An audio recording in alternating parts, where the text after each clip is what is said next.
ਸਤਿਨਾਮ। ਵਾਹਿਗੁਰੂ ਜੀ ਕਾ ਖਾਲਸਾ ਵਾਹਿਗੁਰੂ ਜੀ ਕੀ ਫਤਿਹ। ਧੰਨ ਧੰਨ ਸਤਿਗੁਰੂ ਸ੍ਰੀ ਗੁਰੂ ਗ੍ਰੰਥ ਸਾਹਿਬ ਮਹਾਰਾਜ ਜੀ ਦੀ ਪਰਮ ਪਵਿੱਤਰ ਸਤ ਸੰਗਤ ਹਜ਼ੂਰੀ ਦੇ ਅੰਦਰ ਸ੍ਰੀ ਗੁਰੂ ਤੇਗ ਬਹਾਦਰ ਸਾਹਿਬ ਜੀ ਦੇ ਪਾਵਨ ਸਥਾਨ ਗੁਰਦੁਆਰਾ ਸ੍ਰੀ ਭੋਰਾ ਸਾਹਿਬ ਜੀ ਵਿਖੇ ਅੰਮ੍ਰਿਤ ਵੇਲੇ ਦੇ ਸਮੇਂ ਤੋਂ ਸਜੇ ਹੋਏ ਦੀਵਾਨਾਂ 'ਚ ਹਾਜ਼ਰੀਆਂ ਭਰ ਰਹੇ, ਸੇਵਾਵਾਂ, ਦਰਸ਼ਨ ਦਿਦਾਰੇ, ਯਾਤਰਾਵਾਂ ਕਰ ਰਹੇ ਗੁਰੂ ਪਿਆਰੀ ਖਾਲਸਾ ਸਾਧ ਸੰਗਤ ਜੀ, ਆਓ ਸਤਿਗੁਰੂ ਸਾਹਿਬ ਜੀ ਦੀ ਰਹਿਮਤ ਹੋਈ ਹੈ ਜੋ ਝਿਮ ਝਿਮ ਅੰਮ੍ਰਿਤ ਵਰਸਦਾ। ਗੁਰਾਂ ਦੇ ਦਰਬਾਰਾਂ ਦੇ ਵਿੱਚ ਅੰਮ੍ਰਿਤ ਦੀ ਵਰਖਾ ਹੋ ਰਹੀ ਹੈ, ਜਿਸ ਸਦਕਾ ਸਾਡਾ ਜੀਵਨ ਪਵਿੱਤਰ ਤੇ ਸਫਲ ਬਣਨਾ ਹੈ। ਪਵਿੱਤਰ ਗੁਰਬਾਣੀ ਦੇ ਪਾਠ ਨਿਤਨੇਮ ਰੂਪ ਦੇ ਵਿੱਚ ਸੁਖਮਣੀ ਸਾਹਿਬ ਦੇ ਪਾਠ ਸਰਵਣ ਕੀਤੇ ਸੰਗਤਾਂ ਨੇ। ਫਿਰ ਆਸਾ ਜੀ ਦੀ ਵਾਰ ਦੇ ਸੰਪੂਰਨ ਕੀਰਤਨ ਛਕਿਆਂ ਸਮੇਤ ਹੋਏ। ਹੁਣ ਗੁਰੂ ਸਾਹਿਬ ਦੀ ਕਿਰਪਾ ਸਦਕਾ ਚੱਲ ਰਹੀ ਲੜੀਵਾਰ ਗੁਰਬਾਣੀ ਦੀ ਕਥਾ ਵਿਚਾਰ ਦਾ ਸਮਾਂ ਹੋਇਆ ਤੇ ਜੋ ਸਾਨੂੰ ਪਵਿੱਤਰ ਸਿੱਖਿਆ ਸਤਿਗੁਰੂ ਸਾਹਿਬ ਜੀ ਬਖਸ਼ ਰਹੇ ਨੇ, ਆਓ ਸਤਿਗੁਰਾਂ ਦਾ ਉਪਦੇਸ਼ ਸਰਵਣ ਕਰਕੇ ਆਪਣਾ ਜੀਵਨ ਸਫਲ ਬਣਾਈਏ। ਸਾਰੀ ਸੰਗਤ ਹੀ ਹਾਜ਼ਰੀ ਲਵਾਓ, ਰਸਨਾ ਕਰੋ, ਪਵਿੱਤਰ ਆਖੋ ਸਤਿਨਾਮ ਸ੍ਰੀ ਵਾਹਿਗੁਰੂ ਸਾਹਿਬ ਜੀ। ਸਤਿਨਾਮ ਸ੍ਰੀ ਵਾਹਿਗੁਰੂ ਸਾਹਿਬ ਜੀ। ਇਕ ਓੰਕਾਰ ਸਤਿਗੁਰ ਪ੍ਰਸਾਦ। ਧੰਨ ਧੰਨ ਸ੍ਰੀ ਗੁਰੂ ਨਾਨਕ ਦੇਵ ਮਹਾਰਾਜ ਸਾਹਿਬ ਭਾਈ ਬਾਲਾ ਮਰਦਾਨਾ ਨਾਲ ਨੇ। ਬਾਰ ਦੇਸ਼ ਦਾ ਇਲਾਕਾ ਜੋ ਲਾਇਲਪੁਰ ਹੁਣ ਪਾਕਿਸਤਾਨ 'ਚ ਰਹਿ ਗਿਆ, ਉਹ ਇਲਾਕਾ ਨਨਕਾਣਾ ਸਾਹਿਬ, ਇਹ ਸਾਰਾ ਬਾਰ ਦੇਸ਼ ਕਹਿੰਦੇ, ਜਿਵੇਂ ਆਪਾਂ ਮਾਝੇ ਵਿੱਚ ਹਾਂ। ਇਸ ਇਲਾਕੇ ਵਿੱਚ ਮਹਾਰਾਜ ਕਿਤੇ ਵਿਚਰ ਰਹੇ ਸਨ ਤਾਂ ਉਧਰ ਕਿਤੇ ਲੁੱਡੀ ਪੈ ਰਹੀ ਸੀ, ਸਿੰਜ ਪਈ ਹੋਈ ਸੀ। ਭਾਈ ਮਰਦਾਨਾ ਜੀ ਕਹਿਣ ਲੱਗੇ, ਮਹਾਰਾਜ ਲੁੱਡੀਆਂ ਪੈ ਰਹੀਆਂ ਹਨ, ਸਿੰਜ ਹੈ, ਅਖਾੜਾ ਹੈ, ਕੁਸ਼ਤੀਆਂ ਹੋਣੀਆਂ ਨੇ, ਕਿਰਪਾ ਕਰਕੇ ਸਾਨੂੰ ਵੀ ਆਗਿਆ ਦਿਓ, ਅਸੀਂ ਵੀ ਲੁੱਡੀ ਪੈਂਦੀ ਵੇਖ ਆਈਏ। ਲੁੱਡੀ ਸਾਧ ਸੰਗਤ ਇੱਕ ਚੱਕਰ ਜਿਹਾ ਬਣਾ ਕੇ ਗੋਲ ਗੋਲ ਘੁੰਮਣਾ, ਫਿਰ ਬਾਜ਼ੀਆਂ ਜੀਆਂ ਮਾਰਨੀਆਂ, ਟੱਪਣਾ, ਕੁੱਦਣਾ, ਨੱਚਣਾ, ਗਾਉਣਾ, ਇਹਨੂੰ ਲੁੱਡੀ ਪਾਉਣੀ ਕਹਿ ਦਿੰਦੇ ਹਨ। ਅਤੇ ਆਮ ਪੁਰਾਣੇ ਸਮਿਆਂ 'ਚ ਸਾਉਣ ਦੇ ਮਹੀਨੇ 'ਚ ਬਹੁਤ ਜਿੱਥੇ ਛਿੰਝ ਪੈਂਦੀ ਸੀ ਉੱਥੇ ਨਾਲ ਲੁੱਡੀਆਂ ਪੈਂਦੀਆਂ ਹੁੰਦੀਆਂ ਸਨ, ਪਹਿਲਵਾਨਾਂ ਦੀਆਂ ਕੁਸ਼ਤੀਆਂ ਦੇ ਨਾਲ। ਅਤੇ ਭਾਈ ਮਰਦਾਨਾ ਜੀ ਕਹਿੰਦੇ, ਮਹਾਰਾਜ ਲੁੱਡੀ ਪੈ ਰਹੀ ਹੈ, ਅਸੀਂ ਵੇਖ ਆਈਏ। ਅਤੇ ਸਤਿਗੁਰੂ ਨਾਨਕ ਦੇਵ ਸਾਹਿਬ ਕਹਿਣ ਲੱਗੇ, ਭਾਈ ਮਰਦਾਨੇ, ਉਹ ਲੁੱਡੀ ਪੈਂਦੀ ਵੇਖ ਕੇ ਤੁਸੀਂ ਕੀ ਕਰਨਾ, ਉਹ ਤੁਹਾਨੂੰ ਕਰਤਾਰ ਦੀ ਲੁੱਡੀ ਪੈਂਦੀ ਵਿਖਾਉਂਦੇ ਆ ਵੀ ਪਰਮੇਸ਼ਰ ਅਕਾਲ ਪੁਰਖ ਨੇ ਜਿਵੇਂ ਸੰਸਾਰ ਦੀ ਇਹ ਖੇਡ ਰਚੀ ਹੈ, ਇਹ ਸਿੰਜ ਰਚੀ ਹੈ, ਇਹਦੇ ਵਿੱਚ ਮਾਲਕ ਜਿਵੇਂ ਲੁੱਡੀਆਂ ਪਾ ਰਿਹਾ, ਜਿਵੇਂ ਜੀਵਾਂ ਵਿੱਚ ਵਸ ਰਿਹਾ, ਜੀਵਾਂ ਨੂੰ ਆਪਣੇ ਅਨੁਸਾਰ ਚਲਾ ਰਿਹਾ, ਸਭ ਨੱਚ ਰਹੇ, ਟੱਪ ਰਹੇ, ਭੱਜ ਰਹੇ ਨੇ, ਜਿਵੇਂ ਉਹ ਗੁਰਾਂ ਰਾਹੀਂ ਸੇਵਾ ਕਰਾ ਕੇ ਕਿਰਪਾ ਕਰ ਰਿਹਾ। ਇਹ ਸਾਰੀ ਖੇਡ ਇਹ ਨਿਰੰਕਾਰ ਦੀ ਕਰਤਾਰ ਦੀ ਲੁੱਡੀ ਦੀ ਖੇਡ ਪੈਂਦੀ ਤੁਹਾਨੂੰ ਵਿਖਾਉਂਦੇ ਆ। ਇਵੇਂ ਸਤਿਗੁਰੂ ਨਾਨਕ ਦੇਵ ਸਾਹਿਬ ਦਾ ਸ਼ਬਦ ਇਹ ਲੁੱਡੀ ਪੈਂਦੀ ਦਾ ਆਊਗਾ। ਅਗਲਾ ਪੰਜਵੇਂ ਪਾਤਸ਼ਾਹ ਫਿਰ ਜਿਵੇਂ ਸਿੰਜ ਦੇ ਵਿੱਚ ਕੁਸ਼ਤੀਆਂ ਵੀ ਹੁੰਦੀਆਂ, ਉਹ ਕੁਸ਼ਤੀ ਦੇ ਪ੍ਰਕਾਰ ਦੁਆਰਾ ਦੱਸਣਗੇ ਵੀ ਕਿਵੇਂ ਮਾਲਕ ਦੀ ਕਿਰਪਾ ਹੁੰਦੀ। ਇਵੇਂ ਸਤਿਗੁਰੂ ਨਾਨਕ ਦੇਵ ਸਾਹਿਬ ਉਹਨਾਂ ਗੁਰਸਿੱਖਾਂ ਨੂੰ ਉਪਦੇਸ਼ ਦਿੰਦਿਆਂ ਹੋਇਆਂ ਕਿਰਪਾ ਕਰਦੇ ਹਨ। ਸ੍ਰੀ ਰਾਗ ਦੇ ਅੰਦਰ 71 ਅੰਗ ਸ੍ਰੀ ਗੁਰੂ ਗ੍ਰੰਥ ਸਾਹਿਬ ਜੀ ਦਾ ਹੈ। ਹੁਣ ਜਿੱਥੇ ਸ਼ਬਦ ਸੁਭਾਏਮਾਨ ਹੈ, ਮੰਗਲ ਕਰਦੇ ਨੇ ਪਹਿਲਾਂ ਇੱਕ ਓੰਕਾਰ, ਇੱਕ ਅਦੁੱਤੀ ਪਰਮੇਸ਼ਰ, ਜਿਹਦੇ ਵਰਗਾ ਦੂਜਾ ਕੋਈ ਹੈ ਨਹੀਂ। ਓੰਕਾਰ ਸਰਬ ਦਾ ਪ੍ਰਕਾਸ਼ਕ, ਰੱਖਿਆ ਕਰਨ ਵਾਲਾ, ਸਭ ਦੀ ਉਚਾਰਣੇ ਮਾਤਰ ਨਾਲ ਸਹਾਇਤਾ ਕਰਦਾ ਹੈ। ਉਹੀ ਪਰਮੇਸ਼ਰ ਹੀ ਜਨਮ ਦਿੰਦਾ ਏ, ਪਾਲਣਾ ਕਰਦਾ, ਲੈਤਾ ਵੀ ਉਹੀ ਕਰਦਾ। ਉਹ ਓੰਕਾਰ ਹੀ ਹੈ, ਸਭ ਕੁਝ ਇੱਕੋ ਇੱਕ। ਸਤ ਗੁਰ ਪ੍ਰਸਾਦ, ਸਤ ਤਰਈ ਕਾਲ ਆਬਾਦ ਹੈ। ਤਿੰਨਾਂ ਸਮਿਆਂ ਵਿੱਚ ਹੀ ਮਾਲਕ ਨਾਸ਼ ਨਹੀਂ ਹੁੰਦਾ। ਗੁਰ ਚੇਤਨ ਸਰੂਪ ਹੈ। ਆਪਾਂ ਤੇ ਸਾਰੇ ਜੜ ਹੈ ਨਾ, ਕੀ ਹਸਤੀ ਹੈ ਜੇ ਜੋਤ ਖਿੱਚ ਲੇ, ਪਰ ਉਹ ਆਪ ਚੇਤਨ ਰੂਪ ਹੈ। ਪ੍ਰਸਾਦ ਆਨੰਦ ਸਰੂਪ ਹੈ। ਸਤਿਗੁਰ ਪ੍ਰਸਾਦ ਸਤਿਗੁਰਾਂ ਦੀ ਕਿਰਪਾ ਨਾਲ ਪ੍ਰਾਪਤ ਹੁੰਦਾ ਏ। ਸ੍ਰੀ ਰਾਗ ਮਹੱਲਾ ਪਹਿਲਾ ਘਰ ਤੀਜਾ। ਸ੍ਰੀ ਰਾਗ ਪਹਿਲਾ ਰਾਗ ਗੁਰੂ ਗ੍ਰੰਥ ਸਾਹਿਬ ਜੀ ਦਾ। ਇਹਦੇ ਵਿੱਚ ਸ੍ਰੀ ਰਾਗ ਮਹੱਲਾ ਪਹਿਲਾ, ਪਹਿਲੇ ਪਾਤਸ਼ਾਹ ਗੁਰੂ ਨਾਨਕ ਦੇਵ ਸਾਹਿਬ ਜੀ ਕਿਰਪਾ ਕਰ ਰਹੇ ਨੇ। ਪਿਛੇ 8 ਪਦਿਆਂ ਵਾਲੇ ਸ਼ਬਦ ਆਏ ਸਨ, ਇਹ 24 ਪਦਿਆਂ ਵਾਲਾ ਬਹੁਤ ਲੰਮਾ ਸ਼ਬਦ ਹੈ, ਮਹਾਰਾਜ ਸਾਹਿਬ ਵੱਲੋਂ ਉਚਾਰਨ ਕੀਤਾ। ਮਹੱਲਾ ਅਰਬੀ ਦੇ ਵਿੱਚ ਪਾਤਸ਼ਾਹ, ਸੰਸਕ੍ਰਿਤ ਵਿੱਚ ਸਰੂਪ ਨੂੰ ਕਹਿੰਦੇ ਹਨ। ਪਹਿਲੇ ਪਾਤਸ਼ਾਹ ਪਹਿਲੇ ਸਰੂਪ ਜਗਤ ਗੁਰੂ ਨਾਨਕ ਦੇਵ ਸਾਹਿਬ ਜੀ ਕਿਰਪਾ ਕਰਦੇ ਨੇ। ਘਰ ਤੀਜਾ, ਤੀਸਰੇ ਘਰ ਸੁਰਤਾਲ 'ਚ ਇਹ ਪਾਵਨ ਸ਼ਬਦ ਗਵਈਆਂ ਨੂੰ ਗਾਇਨ ਕਰਨ ਦਾ ਹੁਕਮ ਕੀਤਾ ਹੈ। ਸੰਸਕ੍ਰਿਤ ਦੇ ਵਿੱਚ ਧਾਮ ਕਹਿੰਦੇ ਹਨ, ਜੋ ਰਾਗ ਦੇ ਨਾਲ ਸੁਰ ਤਾਲ ਮਿਲਾਇਆ ਜਾਵੇ। ਸਾਹਿਬ ਜੀ ਨੇ ਪੰਜਾਬੀ 'ਚ ਉਹਦਾ ਸ਼ੁੱਧ ਰੂਪ ਘਰ ਹੀ ਜਾਣ ਕਰਕੇ ਤੇ ਸਤਿਗੁਰਾਂ ਨੇ ਇਹ ਗੁਰੂ ਗ੍ਰੰਥ ਸਾਹਿਬ ਜੀ ਦੇ ਵਿੱਚ ਧਾਮ ਨੂੰ ਘਰ ਕਰਕੇ ਲਿਖਿਆ ਹੈ। ਉਹਨਾਂ 64 ਧਾਮ ਕਹੇ ਹਨ। ਮਹਾਰਾਜ ਨੇ 17 ਘਰ ਜਿਹੜੇ ਨੇ ਇਹ ਗੁਰੂ ਗ੍ਰੰਥ ਸਾਹਿਬ ਜੀ ਦੇ ਵਿੱਚ ਉਚਾਰਨ ਕੀਤੇ ਨੇ। ਤੀਸਰੇ ਸੁਰ ਤਾਲ ਘਰ ਦੇ ਵਿੱਚ ਸ਼ਬਦ ਗਾਇਨ ਕਰਨ ਦਾ ਹੁਕਮ ਹੈ। ਜੋਗੀ ਅੰਦਰ ਜੋਗੀਆ। ਧੰਨ ਗੁਰੂ ਨਾਨਕ ਦੇਵ ਸਾਹਿਬ ਪਰਮੇਸ਼ਰ ਦੇ ਸਨਮੁਖ ਬੇਨਤੀ ਕਰਦੇ ਹੋਏ ਕਹਿੰਦੇ, ਹੇ ਅਕਾਲ ਪੁਰਖ ਵਾਹਿਗੁਰੂ, ਜੋਗੀ ਅੰਦਰ ਜੋਗੀਆ, ਜਿਹੜੇ ਜੋਗੀ ਲੋਕ ਯੋਗ ਸਾਧਨਾ ਕਰਨ ਵਾਲੇ, ਸਮਾਧੀਆਂ ਲਾਉਣ ਵਾਲੇ, ਉਹਨਾਂ ਦੇ ਅੰਦਰ ਤੂੰ ਆਪ ਹੀ ਜੋਗੀ ਰੂਪ ਹੋ ਕੇ ਵਸ ਰਿਹਾ ਹੈ। ਤੂੰ ਭੋਗੀ ਅੰਦਰ ਭੋਗੀਆ। ਤੇ ਮਹਾਰਾਜ ਤੂੰ ਆਪ ਹੀ ਭੋਗੀ ਅੰਦਰ ਭੋਗੀ ਆ। ਜਿਹੜੇ ਭੋਗੀ ਕੌਣ? ਵੱਡੇ ਵੱਡੇ ਰਾਜੇ ਜੋ ਭੋਗਾਂ ਪਦਾਰਥਾਂ ਦੇ ਭੋਗਣ ਵਾਲੇ, ਇੰਦਰ ਆਦਿਕ ਤੋਂ ਲੈ ਕੇ ਉਹਨਾਂ ਸਾਰੇ ਭੋਗੀਆਂ ਦੇ ਅੰਦਰ, ਪਦਾਰਥਾਂ ਨੂੰ ਵਿਸ਼ਿਆਂ ਨੂੰ ਭੋਗਣ ਵਾਲਿਆਂ ਦੇ ਅੰਦਰ ਤੂੰ ਭੋਗੀ ਆ। ਭੋਗੀ ਰੂਪ ਹੋ ਕਰਕੇ ਵਸ ਰਿਹਾ ਹੈ। ਹੁਣ ਇੱਥੇ ਭਾਵ ਕੀ ਹੈ? ਜੋਗੀ ਰੂਪ ਭੋਗੀ ਰੂਪ ਤੋਂ ਭਾਵ ਇਹ ਨਹੀਂ ਵੀ ਮਾਲਕ ਵਿੱਚ ਬਹਿ ਕੇ ਵਿਸ਼ੇ ਭੋਗਦਾ। ਭਾਵ ਇਹ ਆ ਵੀ ਜਿਹੜੇ ਜੋਗੀ ਸਮਾਧੀਆਂ ਲਾਉਂਦੇ ਨੇ ਨਾ, ਉਹਨਾਂ 'ਚ ਵੀ ਮਹਾਰਾਜ ਮਗਰ ਜੋਤ ਤੇਰੀ ਹੀ ਕੰਮ ਕਰ ਰਹੀ, ਸਹਾਰਾ ਤੇ ਤੇਰਾ ਹੀ ਹੈ ਉਹਨਾਂ ਦੇ ਸਰੀਰ ਨੂੰ ਵੀ। ਤੇ ਜਿਹੜੇ ਬੰਦੇ ਬਸ ਭੋਗਾਂ ਪਦਾਰਥਾਂ 'ਚ ਹੀ ਲੱਗੇ ਨੇ, ਜੋਤ ਉਹਨਾਂ ਦੇ ਵਿੱਚ ਵੀ ਤੇਰੀ ਹੋਈ ਹੈ। ਤੇਰੀ ਜੋਤ ਦੇ ਸਹਾਰੇ ਹੀ ਉਹ ਸਾਹ ਲੈਂਦੇ ਨੇ ਨਾ। ਇਸ ਕਰਕੇ ਮਹਾਰਾਜ ਨੇ ਵਿਆਪਕ ਰੂਪ ਕਿਹਾ ਵੀ ਜੋਗੀਆਂ ਅੰਦਰ ਵੀ, ਜਿਹੜੇ ਭੋਗਾਂ ਨੂੰ ਤਿਆਗ ਕੇ, ਸੰਸਾਰ ਦੇ ਵਿਕਾਰਾਂ ਨੂੰ ਤਿਆਗ ਕੇ ਤੇਰੇ ਵੱਲ ਲੱਗੇ ਨੇ। ਜੋਗ ਨਾਮ ਸਾਧ ਸੰਗਤ, ਆਤਮਾ ਦਾ ਪ੍ਰਮਾਤਮਾ ਨਾਲ ਮੇਲ ਹੋ ਜਾਣਾ ਇਹ ਜੋਗ ਹੈ। ਜਿਹੜੇ ਆਤਮਾ ਨੂੰ ਹੈ ਪ੍ਰਮਾਤਮਾ ਤੇਰੇ ਨਾਲ ਮਿਲਣ ਲਈ ਜੋਗ ਕਮਾ ਰਹੇ ਹਨ, ਸੋ ਉਹਨਾਂ ਜੋਗੀਆਂ 'ਚ ਵੀ ਤੇਰੀ ਜੋਤ ਹੈ, ਤੂੰ ਵਸ ਰਿਹਾ ਹੈ। ਜਿਹੜੇ ਇੰਦਰ ਤੋਂ ਲੈ ਕੇ ਸਭ ਰਾਜੇ ਲੋਕ, ਸਭ ਮਾਇਆ ਧਾਰੀ ਲੋਕ ਭੋਗਾਂ ਪਦਾਰਥਾਂ ਵਿੱਚ ਹੀ ਖੱਚਤ ਹੋ ਰਹੇ ਹਨ, ਤੈਨੂੰ ਬਿਲਕੁਲ ਭੁਲਾਇਆ ਹੋਇਆ ਹੈ। ਉਹਨਾਂ ਵਿੱਚ ਵੀ ਤੂੰ ਭੋਗੀ ਰੂਪ ਹੈ, ਭਾਵ ਜੋਤ ਉਹਨਾਂ 'ਚ ਵੀ ਤੇਰੀ ਹੀ ਜਗ ਰਹੀ ਹੈ। ਤੇਰਾ ਅੰਤ ਨਾ ਪਾਇਆ।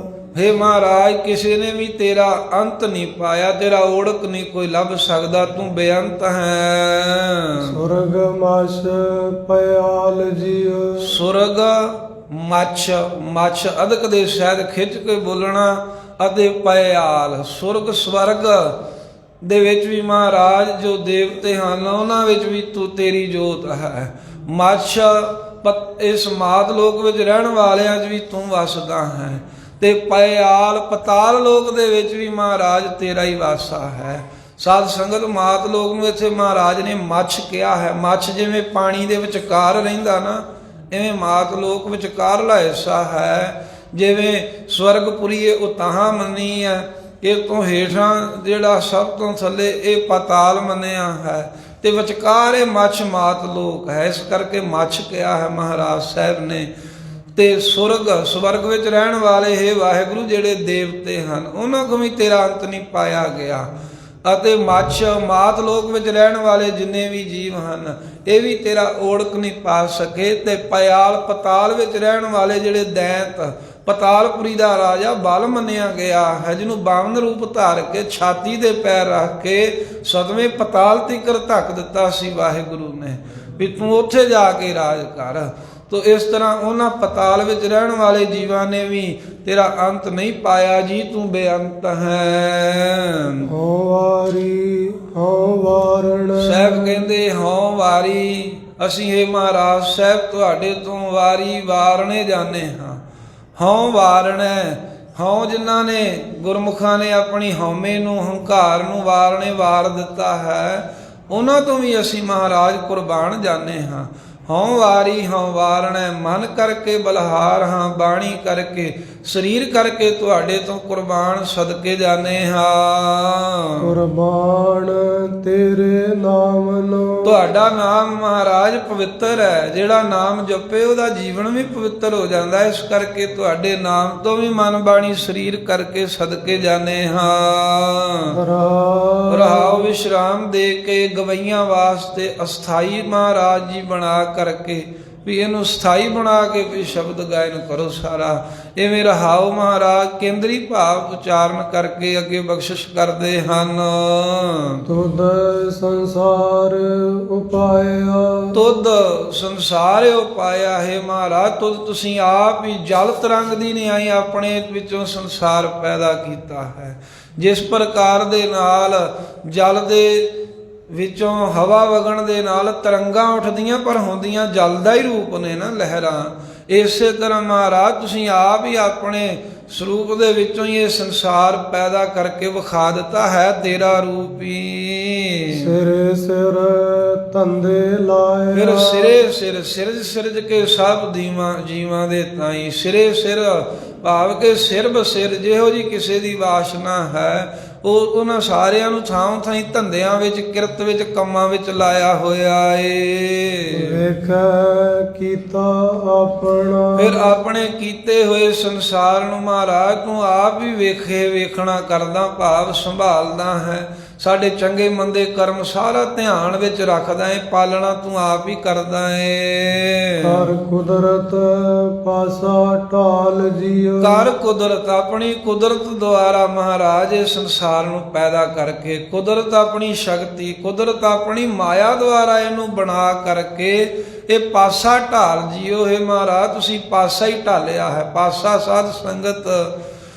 ਜੇ ਇੱਕ ਚੌਪੜ ਦੀ ਖੇਡ ਹੁੰਦੀ ਹੈ, ਉਹਦੇ ਵਿੱਚ ਜਿਹੜੀਆਂ ਗੋਟੀਆਂ ਜੀਆਂ ਨਿੱਕੇ ਨਿੱਕੇ ਦਾਣੇ ਸੁੱਟੇ ਜਾਂਦੇ ਹਨ, ਚੌਪੜ ਦੀ ਖੇਡ ਐਵੇਂ ਜਿਵੇਂ ਸ਼ਤਰੰਜ ਦੀ ਇੱਕ ਬਾਜੀ ਹੁੰਦੀ ਹੈ ਨਾ, ਉਸੇ ਤਰ੍ਹਾਂ ਦੀ ਇੱਕ ਇਹ ਖੇਡ ਹੈ। ਇਹਦੇ ਵਿੱਚ ਨਰਦਾਂ ਹੁੰਦੀਆਂ ਨੇ ਚਲਾਈਆਂ ਜਾਂਦੀਆਂ, ਤੇ ਉਹ ਜਦੋਂ ਗੋਟੀ ਘੁਮਾ ਕੇ ਤਿੰਨ ਪਾਸੇ ਹੁੰਦੇ ਨੇ, ਉਹਦੇ ਤਿੰਨਾਂ ਪਾਸਿਆਂ ਵਾਲੀ ਗੋਟੀ ਜਦੋਂ ਘੁਮਾ ਕੇ ਸੁੱਟੀ ਦੀ ਹੈ, ਜਿੰਨੇ ਫਿਰ ਉੱਤੇ ਅੱਖਰ ਆਉਣ ਓਨੇ ਕਦਮ ਅੱਗੇ ਉਹ ਨਰਦ ਤੁਰਦੀ ਹੈ। ਤੇ ਜਿਹੜੀਆਂ ਨਰਦਾਂ ਪੁੱਗ ਜਾਂਦੀਆਂ ਨੇ, ਭਾਵ ਕਿ ਪੱਕ ਜਾਂਦੀਆਂ ਹਨ, ਉਹਨਾਂ ਨੂੰ ਫਿਰ ਕੋਈ ਮਾਰ ਨਹੀਂ ਸਕਦਾ। ਜਿਹੜੀਆਂ ਵਿੱਚ ਹੀ ਹੋਣ ਖੇਡਦੇ ਹਾਲਾਂ, ਉਹ ਕੱਚੀਆਂ ਹੁੰਦੀਆਂ, ਉਹਨਾਂ ਨੂੰ ਕੋਈ ਵੀ ਮਾਰ ਸਕਦਾ ਹੈ। ਉਹ ਚੌਪੜ ਦੀ ਖੇਡ ਨੂੰ ਵਿੱਚੋਂ ਲੈ ਕੇ ਮਹਾਰਾਜ ਨੇ ਦ੍ਰਿਸ਼ਟਾਂਤ ਦਿੱਤਾ ਵੀ ਇਹ ਸੰਸਾਰ ਮਹਾਰਾਜ ਤੂੰ ਆਪ ਹੀ ਇੱਕ ਚੌਪੜ ਦੀ ਖੇਡ ਦੀ ਨਿਆਈ ਬਣਾਉਣਾ ਕੀਤਾ ਹੈ। ਇਹਦੇ ਵਿੱਚ ਪਾਸਾ ਕਿਹੜਾ ਢਾਲਿਆ, ਜਿਵੇਂ ਪਾਸੇ ਦੀ ਗੋਟੀ ਦੇ ਤਿੰਨ ਪਾਸੇ ਹੁੰਦੇ, ਇਵੇਂ ਰਜੋ ਤਮੋ ਸਤੋ, ਇਹ ਤਿੰਨ ਗੁਣ ਜਿਹੜੇ ਹਨ, ਤਿੰਨਾਂ ਗੁਣਾਂ ਵਾਲੇ ਜਿਹੜੇ ਜੀਵ ਮਹਾਰਾਜ ਤੂੰ ਪੈਦਾ ਕੀਤੇ ਨੇ, ਰਾਜਸੀ ਤਾਮਸੀ ਸਾਂਦਕੀ ਸੁਭਾਅ, ਇਹ ਸੰਸਾਰ ਰੂਪੀ ਚੌਪੜ ਦੀ ਖੇਡ ਦੇ ਵਿੱਚ ਜੇ ਤੂੰ ਉਹ ਗੋਟੀਆਂ ਸੁੱਟੀਆਂ ਹੋਈਆਂ, ਪਾਸਾ ਢਾਲਿਆ ਸੁੱਟਿਆ ਹੋਇਆ ਹੈ, ਤੇ ਤਿੰਨਾਂ ਗੁਣਾਂ ਵਾਲੇ ਫਿਰ ਮਿਸ਼ਰਤ ਗੁਣਾਂ ਵਾਲੇ ਜਿਹੜੇ ਤਿੰਨੇ ਗੁਣ ਇਕੱਠੇ ਕਰੀ ਜਾਂਦੇ ਹਨ। ਜਿੰਨਾ ਚਿਰ ਜੀਵ ਯਤਨ ਕਰਦੇ ਨੇ ਸਾਰੇ ਪੁੱਗਣ ਵਾਸਤੇ, ਪੁੱਗਣਾ ਕੀ ਹੈ, ਭਾਵ ਕਿ ਅਸੀਂ ਪੁੱਜ ਜਾਈਏ ਪਰਮੇਸ਼ਰ ਦੇ ਦਰ ਦੇ ਉੱਤੇ। ਜਿਹੜੇ ਤਾਂ ਇਹ ਤਿੰਨਾਂ ਗੁਣਾਂ 'ਚ ਫਸੇ ਹੋਏ ਰਾਜ ਹੀ ਤੁਰੇ ਫਿਰਦੇ ਹਨ, ਉਹਨਾਂ ਨੂੰ ਜਦੋਂ ਮਰਜ਼ੀ ਆ ਕਰਕੇ ਜੰਮ ਮਾਰ ਲੈਂਦਾ ਤੇ ਟੇਢੀਆਂ ਜੂਨਾਂ 'ਚ ਜਾਂਦੇ ਨੇ। ਪਰ ਜਿਹੜੇ ਸਾਰੀ ਹੀ ਚੌਪੜ ਦੀ ਖੇਡ ਨੂੰ ਪੁੱਗ ਗਏ ਨੇ, ਭਾਵ ਪੱਕ ਗਏ ਨੇ, ਜਿਹੜੇ ਗੁਰਮੁਖੇ ਤੋਂ ਉੱਪਰ ਉੱਠ ਗਏ ਹਨ, ਉਹ ਫਿਰ ਜਮਾਂ ਦੀ ਮਾਰ ਤੇ ਜੰਮਣ ਮਰਨ ਤੋਂ ਬਚ ਜਾਂਦੇ ਨੇ। ਇਹ ਸਾਰੀ ਉਹ ਖੇਡ ਦੀ ਨਿਆਈ ਹੋਈ ਹੈ, ਜਿਵੇਂ ਚੌਪੜ ਦੀ ਖੇਡ ਹੈ, ਇਸੇ ਤਰ੍ਹਾਂ ਮਹਾਰਾਜ ਤੁਸੀਂ ਸੰਸਾਰ ਰੂਪੀ ਬਾਜੀ ਦਾ ਪਾਸਾ ਢਾਲਿਆ ਹੋਇਆ, ਤਿੰਨਾਂ ਗੁਣਾ ਰੂਪੀ ਜੀਵਾਂ ਨੂੰ ਇਹਦੇ ਵਿੱਚ ਪੈਦਾ ਕੀਤਾ ਹੈ। ਜਾਂ ਪਾਸਾ ਢਾਲ, ਜਿਹੜੇ ਸੰਸਾਰ ਦੇ ਮੋਹ ਵੱਲੋਂ ਤਿੰਨਾਂ ਗੁਣਾਂ ਵੱਲੋਂ ਪਾਸਾ ਢਾਲ ਕੇ ਇਧਰ ਕੰਡ ਕਰਕੇ ਤੇਰੇ ਵੱਲ ਮੁਖ ਕਰ ਲੈਂਦੇ ਹਨ, ਉਹਨਾਂ ਨੂੰ ਮਹਾਰਾਜ ਤੂੰ ਆਪਣੇ ਨਾਲ ਮੇਲ ਲੈਂਦਾ ਹੈ ਜੀ। ਮੁੱਖ ਅਰਥ ਇਹੀ ਜਾਣਨਾ ਵੀ ਤੂੰ ਕੁਦਰਤ ਦੁਆਰਾ ਇਹ ਸੰਸਾਰ ਦੀ ਚੌਪੜ ਦੀ ਖੇਡ ਵਿੱਚ ਤਿੰਨਾਂ ਗੁਣਾਂ ਰੂਪੀ ਗੋਟੀਆਂ ਸੁੱਟ ਕੇ ਜੀਵ ਰੂਪੀ ਨਰਦਾਂ ਪੈਦਾ ਕੀਤੀਆਂ ਨੇ, ਤੇ ਕੋਈ ਇਹਦੇ ਵਿੱਚ ਮਰ ਰਿਹਾ ਹੈ, ਭਾਵ ਕਿ ਜੰਮਣ ਮਰਨ 'ਚ ਪੈ ਰਿਹਾ, ਕੋਈ ਪੁੱਗ ਰਿਹਾ ਹੈ, ਗੁਰਮੁਖ ਬਣ ਕੇ ਮੁਕਤ ਹੋ ਰਿਹਾ ਹੈ ਜੀ। ਪ੍ਰਗਟ ਭਾਰੈ ਜਾਪਦਾ, ਪ੍ਰਗਟ ਪਹਾਰੈ ਜਾਪਦਾ, ਪਹਾਰੇ ਨਾਮ ਅਰਥ ਹੈ ਪਸਾਰੇ ਦਾ। ਮਹਾਰਾਜ ਜਿਹੜਾ ਪਸਾਰਾ ਤੂੰ ਪਸਾਰਿਆ ਹੈ, ਇਹਦੇ ਵਿੱਚ ਪ੍ਰਗਟ ਰੂਪ ਤੂੰ ਹੀ ਜਾਪਦਾ ਜਾਣਿਆ ਜਾਣਾ ਹੈ, ਤੇਰਾ ਹੀ ਰੂਪ ਹੈ। ਤੇਰੇ ਬਿਨਾ ਮੁਰਦਾ ਹੀ ਹੁੰਦਾ ਹੈ ਹਰ ਕੋਈ ਪਦਾਰਥ, ਹਰ ਇੱਕ ਜੀਵ। ਤੂੰ ਪ੍ਰਗਟ ਰੂਪ ਵੀ ਸਾਰਿਆਂ ਵਿੱਚ ਜਾਣਿਆ ਜਾਂਦਾ, ਦਿਖਦਾ ਹੈ ਵੀ ਮਹਾਰਾਜ ਤੂੰ ਹੀ ਵਸ ਰਿਹਾ ਹੈ। ਜਾਂ ਪਹਾੜਾ ਨਾਮ ਪ੍ਰਤਾਪ ਦਾ ਹੈ, ਤੇਰਾ ਮਹਾਰਾਜ ਜਿਹੜਾ ਪ੍ਰਤਾਪ ਹੈ ਉਹ ਪ੍ਰਗਟ ਹੀ ਸਾਰੇ ਸੰਸਾਰ ਦੇ ਵਿੱਚ ਜਿਹੜਾ ਹੈ ਉਹ ਜਾਪਦਾ ਕਿ ਜਾਣਿਆ ਜਾਂਦਾ, ਵੇਖਣ ਵਿੱਚ ਆਉਂਦਾ। ਸਾਰੇ ਜੀਵ ਤੇਰੇ ਭੈ ਵਿੱਚ ਹਨ, ਤੇਰੀ ਸ਼ਕਤੀ ਤੇਰੇ ਪ੍ਰਤਾਪ ਤੋਂ ਡਰਦੇ ਤੇਰੇ ਹੁਕਮ ਵਿੱਚ ਚੱਲਦੇ ਹਨ।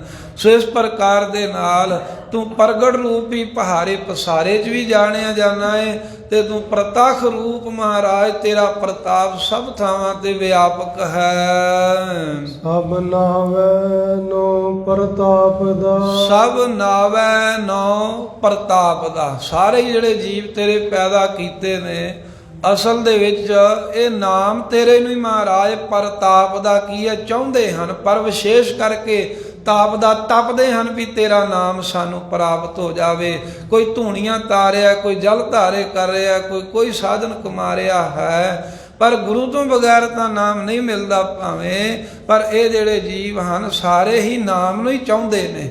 ਅਸਲ ਵਿੱਚ ਜਿਵੇਂ ਸਾਧ ਸੰਗਤ ਜੀ ਹਿਰਨ ਨੂੰ ਜਦੋਂ ਪਿਆਸ ਲੱਗਦੀ ਹੈ ਨਾ, ਤਾਂ ਰੇਗਿਸਤਾਨ ਮਾਰੂਥਲਾਂ ਵਿੱਚ ਉਹ ਪਾਣੀ ਪੀਣ ਵਾਸਤੇ ਹੀ ਦੌੜਦਾ ਹੈ, ਪਰ ਉਹ ਰੇਤਾ ਚਮਕਣ ਕਰਕੇ, ਸੂਰਜ ਦੇ ਪ੍ਰਕਾਸ਼ ਕਰਕੇ ਭਲੇਵੇਂ ਵਿੱਚ ਆ ਜਾਂਦਾ, ਤੇ ਭਲੇਵੇਂ ਚ ਆਉਣ ਕਰਕੇ ਉਹ ਉਸ ਰੇਤਾ ਦੀ ਚਮਕ ਨੂੰ ਪਾਣੀ ਸਮਝ ਕੇ ਉਹਦੇ ਪਿੱਛੇ ਦੌੜਦਾ ਮਰ ਜਾਂਦਾ, ਪਰ ਉਹਦੀ ਉੱਠਦੀ ਹੈ।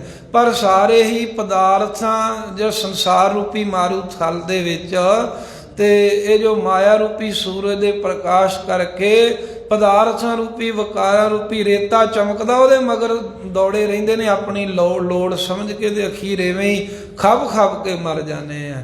ਜਿਵੇਂ ਹਿਰਨ ਦੀ ਅੰਦਰ ਦੀ ਚਾਹਨਾ ਪਾਣੀ ਪੀਣ ਦੀ ਸੀ, ਪਰ ਮਾਰੂਥਲ ਵਿੱਚ ਉਹ ਮਰ ਗਿਆ ਭਟਕ ਕੇ, ਐਵੇਂ ਜੀਵ ਸਾਰੇ ਜਿਹੜੇ ਨੇ ਇਹਨਾਂ ਦੀ ਅੰਦਰ ਦੀ ਚਾਹਨਾ ਤਾਂ ਆਤਮਾ ਨਾਮ ਹੀ ਮੰਗਦੀ ਹੈ, ਪਰ ਇਹਨਾਂ ਨੂੰ ਭੁਲੇਖਾ ਪੈ ਗਿਆ ਪਦਾਰਥ ਹੀ ਇਹੀ ਸਭ ਕੁਝ ਹੈ। ਕਹਿੰਦੇ ਵੀ ਇਹੋ ਜਗ ਮਿੱਠਾ ਅਗਲਾ ਕਿਰਨ ਡਿਠਾ, ਇਹ ਪਰਦਾ ਪੈ ਗਿਆ। ਇਸ ਕਰਕੇ ਸਾਰੇ ਜੀਵ ਜਿਹੜੇ ਹਨ ਇਹ ਮਾਇਆ 'ਚ ਲੱਗ ਕੇ ਭੁੱਲੇ ਪਏ ਨੇ।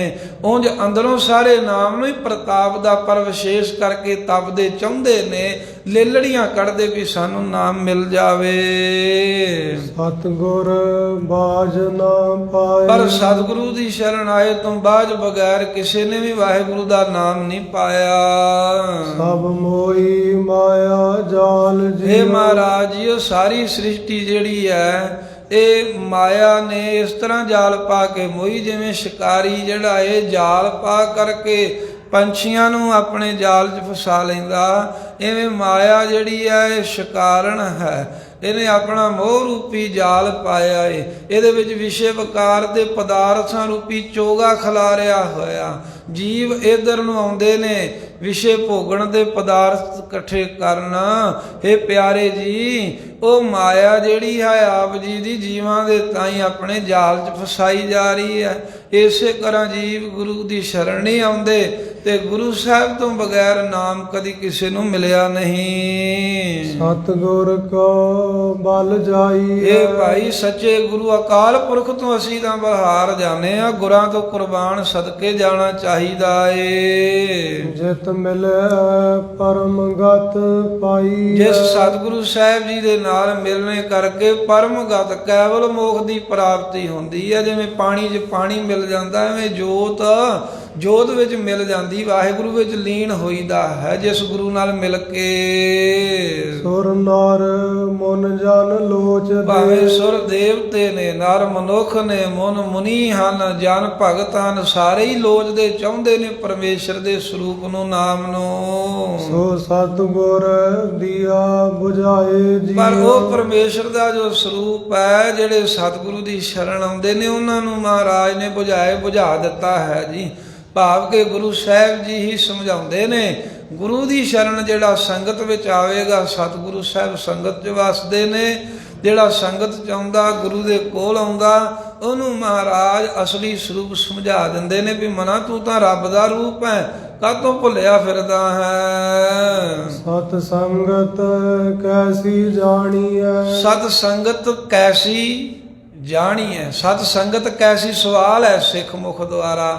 ਮਹਾਰਾਜ ਜਿਹੜੀ ਸੰਗਤ 'ਚ ਸਤਿਗੁਰੂ ਪ੍ਰਾਪਤ ਹੁੰਦੇ ਨੇ ਉਹ ਸਤ ਸੰਗਤ ਕੈਸੀ, ਉਹ ਸੰਗਤ ਕਿਹੋ ਜਿਹੀ ਹੈ, ਉਹਦਾ ਲੱਛਣ ਕੀ, ਰੂਪ ਕੀ ਹੈ। ਤਾਂ ਮਹਾਰਾਜ ਕਹਿੰਦੇ ਸਿੱਖੋ ਪੁੱਛਦੇ ਹੋ ਤਾਂ ਜਾਣੀਏ, ਜਾਣਨਾ ਕਰੋ, ਦੱਸਦੇ ਆ ਤੁਹਾਨੂੰ। ਜਾਂ ਦੂਜਾ ਸਤ ਸੰਗਤ ਕੈਸੀ ਜਾਣੀਏ। ਮਹਾਰਾਜ ਸਤ ਸੰਗਤ ਕਿਸ ਤਰ੍ਹਾਂ ਦੀ ਜਾਣੀ ਜਾਂਦੀ ਹੈ, ਸਤ ਸੰਗਤ ਤੁਸੀਂ ਕਿਹਨੂੰ ਕਹਿੰਦੇ, ਉਹਦੀ ਨਿਸ਼ਾਨੀ ਕੀ ਹੈ, ਦੱਸਣਾ ਕਰੋ। ਜਿਤੈ ਏਕੋ ਨਾਮ ਵਖਾਣੀ। ਤਾਂ ਗੁਰੂ ਨਾਨਕ ਦੇਵ ਸਾਹਿਬ ਕਹਿੰਦੇ ਵੀ ਜਿੱਥੇ ਏਕੋ ਨਾਮ ਵਖਾਣੀਏ, ਜਿੱਥੇ ਇੱਕ ਪਰਮੇਸ਼ਰ ਦੇ ਨਾਮ ਦਾ ਹੀ ਵਖਿਆਣ, ਉਚਾਰਨ, ਅਭਿਆਸ ਕੀਤਾ ਜਾਂਦਾ ਹੈ, ਉਹ ਮਹਾਰਾਜ ਜੀ ਕਹਿੰਦੇ ਸਤ ਸੰਗਤ ਹੈ। ਸੰਗਤ ਨਾਮ ਹੈ ਇਕੱਠ ਦਾ, ਇਕੱਤਰਤਾ ਦਾ। ਉਹ ਸੰਗਤ ਕਿਸੇ ਤਰ੍ਹਾਂ ਦੀ ਵੀ ਹੋ ਸਕਦੀ ਹੈ, ਭੈੜੀ ਵੀ, ਚੰਗੀ ਵੀ, ਪਰ ਸਤ ਸੰਗਤ ਉਹ ਹੈ ਜਿੱਥੇ ਕਿਸੇ ਦੇਸ਼ ਦੀ, ਜਿੱਥੇ ਕੋਈ ਆਪਣੇ ਬਾਰੇ ਦੀ ਜਾਂ ਹੋਰ ਵਤੰਡੇਵਾਦ ਦੀ ਵਿਆਖਿਆ ਨਹੀਂ ਕੀਤੀ ਜਾਂਦੀ, ਜਿੱਥੇ ਕੇਵਲ ਨਾਮ ਦੀ ਤੇ ਪਰਮੇਸ਼ਰ ਦੀ ਵਿਆਖਿਆ ਕੀਤੀ ਜਾਂਦੀ ਹੈ, ਉਹ ਸਤ ਸੰਗਤ ਹੈ। ਜਿੱਥੇ ਇੱਕੋ ਇੱਕ ਪਰਮੇਸ਼ਰ ਦੇ ਨਾਮ ਦਾ ਹੀ ਵਖਾਣੀਏ। ਕਥਨ ਹੁੰਦਾ ਇੱਕ ਨਾਮ ਨੂੰ ਹੀ ਜਪਿਆ ਜਾਂਦਾ ਹੈ। ਏਕੋ ਨਾਮ ਹੁਕਮ ਹੈ। ਇੱਕ ਪਰਮੇਸ਼ਰ ਦਾ ਜੋ ਨਾਮ ਜਪਣਾ ਹੈ, ਇਹ ਸਾਧ ਸੰਗਤ ਜੀ ਹੁਕਮ ਹੈ ਵਾਹਿਗੁਰੂ ਵੱਲੋਂ। ਨਾਨਕ ਸਤਿਗੁਰ ਦੀਆ 부ਝਾਏ ਜੀ। ਇਹ ਜਿਹੜਾ ਹੁਕਮ ਹੈ ਗੁਰੂ ਨਾਨਕ ਦੇਵ ਸਾਹਿਬ ਕਹਿੰਦੇ ਜੋ ਸਤਿਗੁਰੂ ਅਕਾਲ ਪੁਰਖ ਹੈ ਸਾਡਾ, ਉਹਨੇ ਸਾਨੂੰ ਬੁਝਾ ਦਿੱਤਾ ਹੈ ਜੀ, ਸਮਝਾ ਦਿੱਤਾ। ਇਹ ਸਾਨੂੰ ਸਮਝ ਦੇ ਕੇ ਪਰਮੇਸ਼ਰ ਨੇ ਭੇਜਿਆ ਵੀ ਇੱਕ ਨਾਮ ਜਪੋ, ਮੇਰੇ ਵੱਲੋਂ ਇਹ ਹੁਕਮ ਹੈ। ਇਹ ਤੁਹਾਨੂੰ ਮੈਂ ਕੋਈ ਬੇਨਤੀ ਨਹੀਂ ਕਰ ਰਿਹਾ, ਇਹ ਹੁਕਮ ਹੈ। ਤੁਸੀਂ ਜੇ ਆਪਣੀ ਜੀਵੋ ਕਲਿਆਣ ਚਾਹੁੰਦੇ ਹੋ ਤਾਂ ਇੱਕ ਪਰਮੇਸ਼ਰ ਦਾ ਨਾਮ ਜਪਿਆ ਕਰੋ, ਸਿਮਰਨ ਕਰਿਆ ਕਰੋ। ਇਹ ਗੱਲ ਸਤਿਗੁਰਾਂ ਨੇ ਸਮਝ ਗੋਚਰੀ ਕਰਤੀ। ਸਤਿਗੁਰੂ ਮਹਾਰਾਜ ਤੋਂ ਬਗੈਰ ਕਿਸੇ ਨੂੰ ਐਸੀ ਸਮਝ ਨਹੀਂ ਆਉਂਦੀ।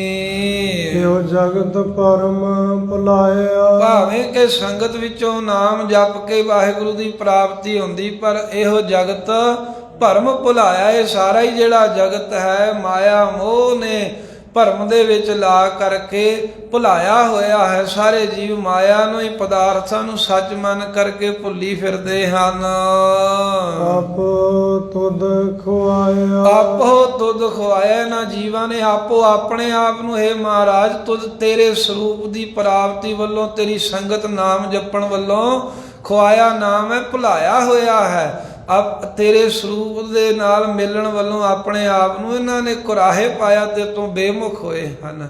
ਜਾਂ ਦੂਜੇ ਭਾਵ ਵਿੱਚ ਸਾਰਾ ਜਗਤ ਮਹਾਰਾਜ ਤੁਸੀਂ ਆਪ ਹੀ ਪਰਖਣਾ ਕਰਨ ਵਾਸਤੇ ਵੀ ਇਹ ਮੇਰੇ 'ਚ ਜੁੜਦੇ ਹਨ ਜਾਂ ਪਦਾਰਥਾਂ 'ਚ, ਮਾਇਆ 'ਚ ਜੁੜਦੇ ਨੇ। ਇਹਨਾਂ ਨੂੰ ਮਾਇਆ ਦੇ ਦਿੱਤੀ ਹੈ, ਮਾਇਆ ਦਾ ਭਰਮ ਪੈ ਗਿਆ ਇਹਨਾਂ ਨੂੰ ਵੀ ਇਹ ਸੰਸਾਰ ਪਦਾਰਥ ਵਿਸ਼ੇ ਹੀ ਸਭ ਕੁਝ ਹਨ। ਇਵੇਂ ਆਪਣੇ ਵੱਲੋਂ ਇਹਨਾਂ ਨੂੰ ਤੁਸੀਂ ਭੁਲਾਇਆ, ਕੁਰਾਹੇ ਪਾਇਆ ਹੈ। ਆਪੋ ਤੁਧ ਖੁਆਇਆ। ਤੁਸੀਂ ਆਪ ਹੀ ਮਹਾਰਾਜ ਜੀਓ ਆਪਣੇ ਸਰੂਪ ਵੱਲੋਂ ਇਹਨਾਂ ਨੂੰ ਭਟਕਾਇਆ ਹੋਇਆ ਹੈ। ਜੀਵਾਂ ਨੂੰ ਮਾਇਆ 'ਚ ਲੱਗੇ ਨੇ, ਵਿਕਾਰਾਂ 'ਚ।